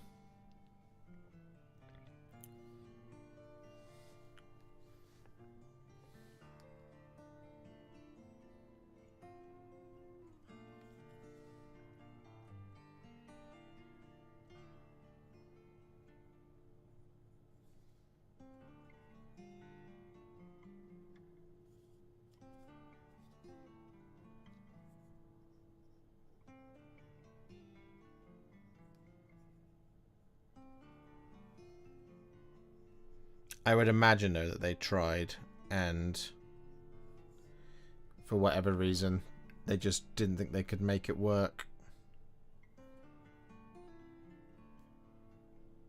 I think because what they obviously they've displayed with Age of Sigmar is they want most, if not all, of these Underworlds warbands to stay in Underworlds, and so what they become is they become a really, really, really good, like, if you just fancy dipping your toe into like a faction, and you want to have a go at painting them, and you also want to do a cool model, the Underworld's warbands are the best ways to do that, especially in Age of Sigmar. But I think in 40k, if you tried to do an Underworlds version of 40k, there would be a lot of high demand to have all those models appear in 40k itself, which isn't necessarily a bad thing, but it's just, is that something they really want to happen? Like, is that a sustainable model for a particular game? Like, does the game even exist at a certain point, as it were? Or is it just another vehicle to sell very specific character models or character units? Which is effectively what they are, which is really cool. They're always good. I don't think I've ever met a Underworld's warband that I didn't like. Obviously there's a number of them I haven't done, but I think they've always been amongst the very best that Games Workshop makes.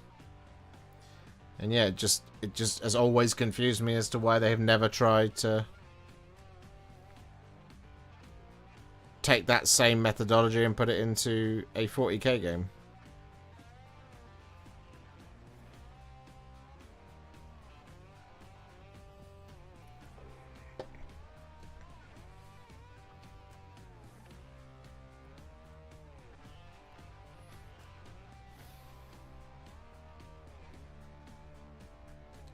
Oh, wow.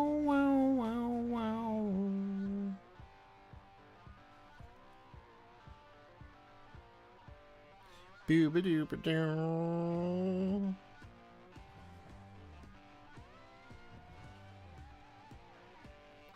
Putting all the null oil. So much null oil. It's a miracle I haven't run out.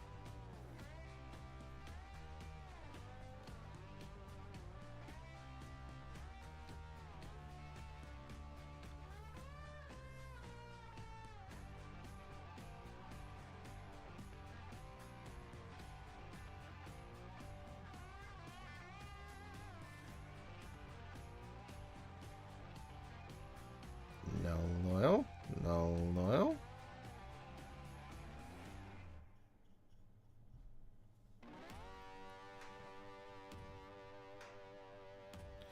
Ba.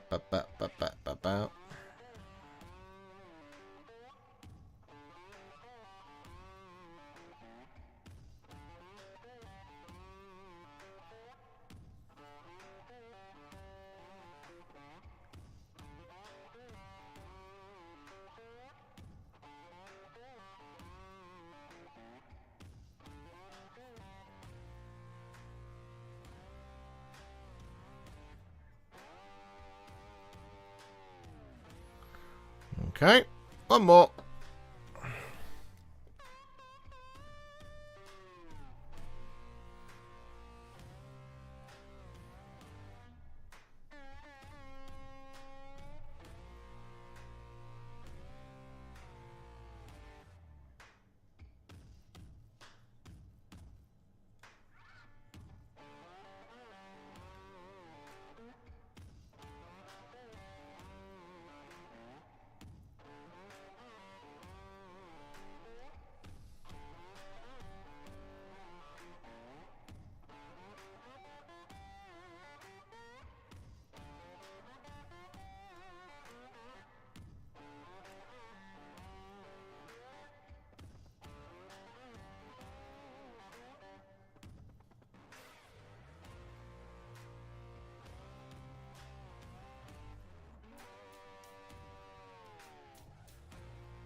I was thinking the other day, it would be really funny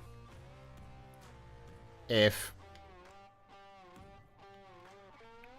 everyone is so sure that the next edition of 40k is coming this summer, and you know it probably is, but it would be so funny if they were like, no, there is no new edition of 40k, we're just sticking with this.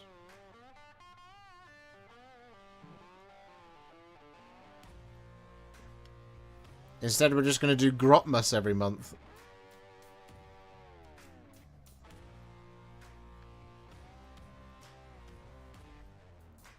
And without realizing it, it's now a live service model.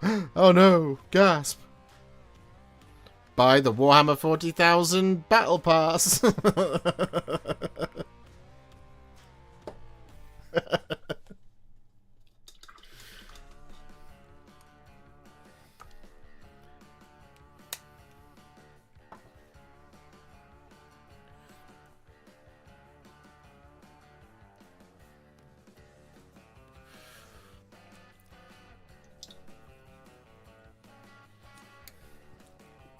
Because 40k is competitive enough, it's driven wholly by the competitive scene right now. I know, and I don't like that. I don't think it should be. I think 40k should be driven by the casual side, but the competitive side being the next step beyond. I think like the vast majority of it is all seen through a competitive lens, which I don't care for.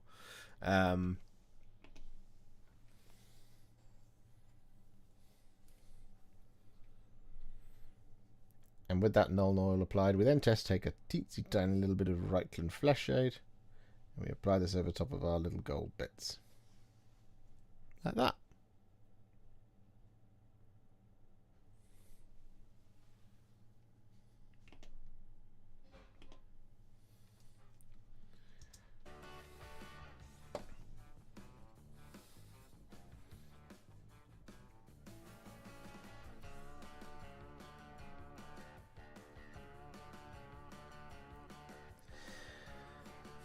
I think rather than competitive play being the standard at which these games are measured, it should be an additional supplement to a casual rule set that allows the vast majority of players to build a framework upon to enjoy playing the game at whatever skill level, size, and type of game.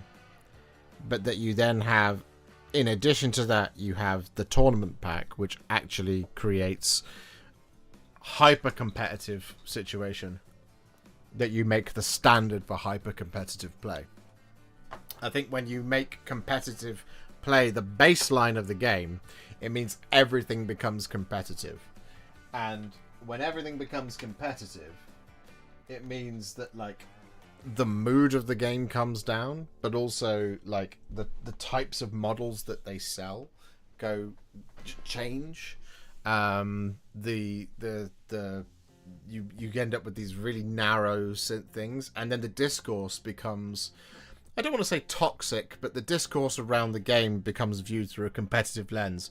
So rather than everybody online saying, hey, let's that new knight that they previewed today, right? If its rules are garbage, I think that new knight looks sleek as heck. I like it. I like it a lot, and I like the little details they put into the kit, like how it's got heavier stabilizers in order to keep it upright, and I like how it's rocket powered and this, that, and the other. I think there's some really cool things about that new knight. I think it's awesome, right? But if the rules are bad, the discourse online will be, don't buy it, it's rubbish. And it's like, no, but the model's gorgeous. And it's like, it doesn't matter. Because through a competitive lens, it's rubbish. Imperial Knights players, this will not augment your life at all. And obviously a lot of people will ignore that because they don't care about competitive play. But they're not on the internet. Well, they are on the internet, but they're not on the internet looking at Warhammer. They're not part of the online discourse. Whereas the online discourse is, it's rubbish. But I also think what happens is, conversely, a rubbish model, or in my opinion, a not so great model, does better because its rules are better. See what I mean?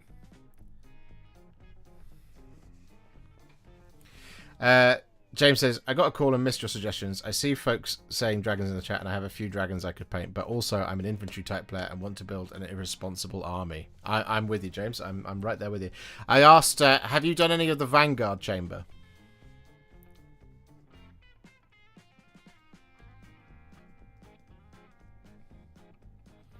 Just checked out the night now. It looks freaking amazing. I need it. Right. So yeah, exactly. Right. So right now you're pumped for it. Now, if you're somebody who attends a lot of tournaments and you're pumped for the model and you think the model looks great, you attend a lot of tournaments and you play a lot of Imperial Knights, if the very first thing you see on Saturday morning is a video telling you that the new knight is bad at the game, you might not buy it. But if you don't view things through a competitive lens, you buy it because it's cool. And it is cool. And like that behavior never goes away. But there is a lot of discourse online that will say, nah, this is crap, don't buy. And it's not that the model's bad, the model might be great, it's that the rules are bad. But also if the rules are good but the model is not as great, it becomes, oh yeah, no, buy. And then they sell out immediately.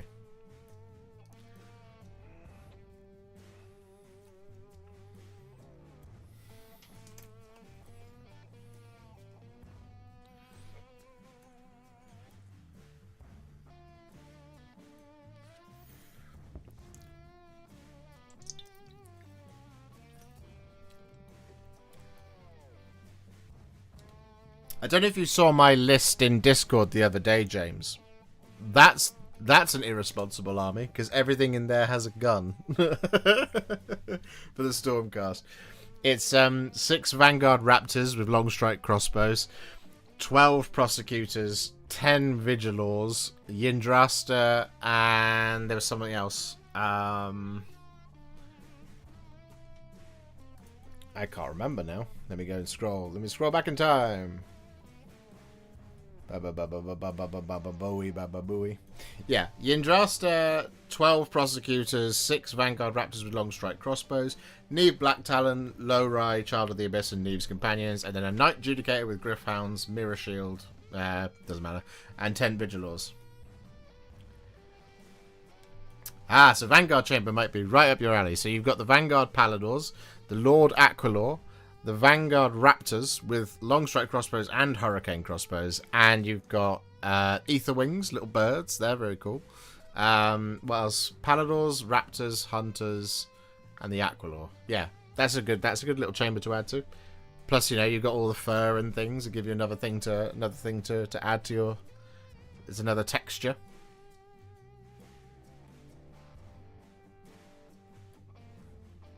After years of enjoying 40k lore, friends have convinced me to get into the game itself. It's overwhelming knowing what to buy to get started from a hobbying perspective.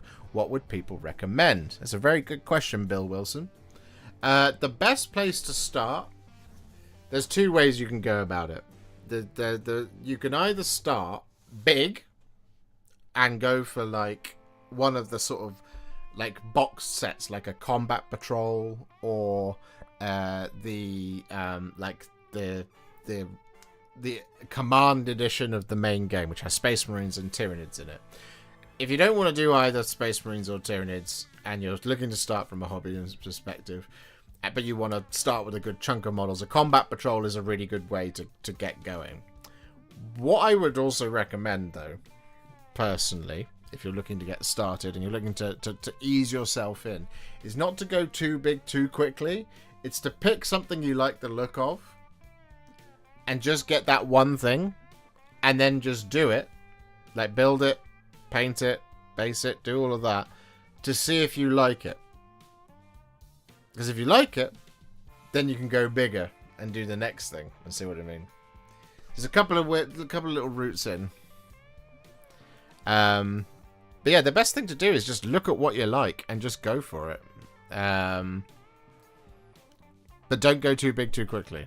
If it was me doing it, I wouldn't go too big too quickly. I would probably start with a start edition, maybe a smaller one. But then that's easy for me because I like Space Marines, you know. So I'm like, Space Marines are cool. Oh, there's a starter edition with some Space Marines in it. Perfect for me. Got the 2 Spearheads and Bastions so far. Yeah, I reckon Vanguard Chamber is in your future, Mr. James Mathias. Right, we are going to now do... If you want to play with them, James, the Vanguard Raptors with long strike crossbows are a must-have, as are the Paladors. The Paladors are really strong. Go and read their rules. You'll be like,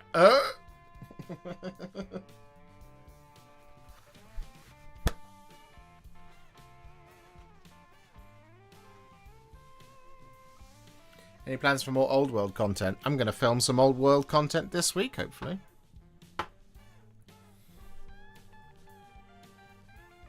Ah! Right, here we go. This is it. This will be the last thing. And reset the shot. And we'll finish the Triaxes, which is really exciting. So we'll do that. And that. And that. And that. That'll do. Yes. Go over here. Here it comes. You ready for this? You'll never guess what we're about to do.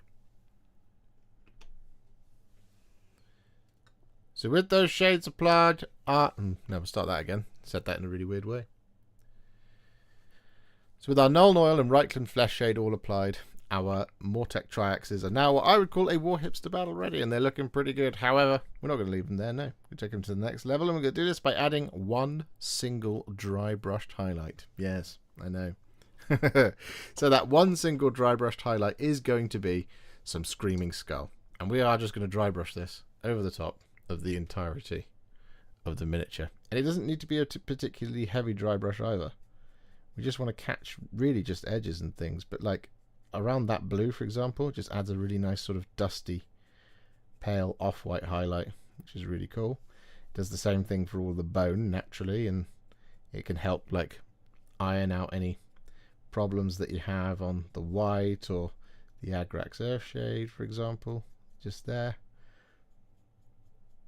Also helps blend the wildwood back into the skeleton horde, and it adds a nice little highlight to the red as well, so it's perfect in this regard. Just like that.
Done. That's it. That's all we're going to do. So I'm just going to quickly finish this one. But we won't be able to do all of them because I am going to go very shortly. Because we have massively overrun now. And I can smell you. I can smell that Alice is cooking up something delicious.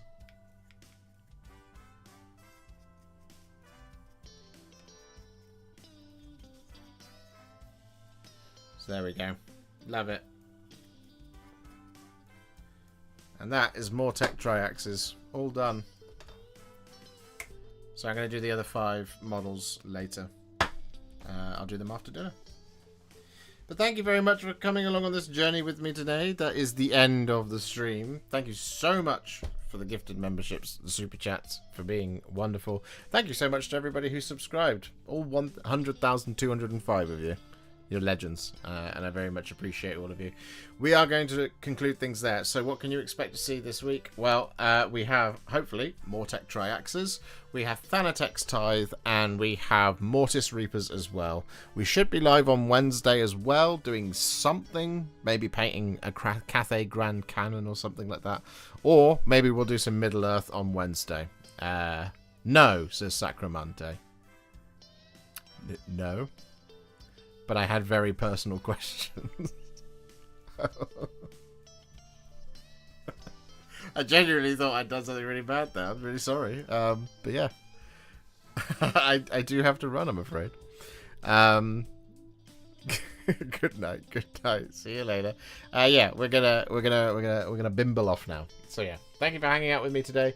You are all legends, and I will be back on Wednesday with another live stream. Not sure what we're doing. Is the Liege Cabalos on War Chariot on the menu? I have it. It's built. It's primed. Whether or not I have time to do it this week is another story entirely, because I've got other things I would like to get done.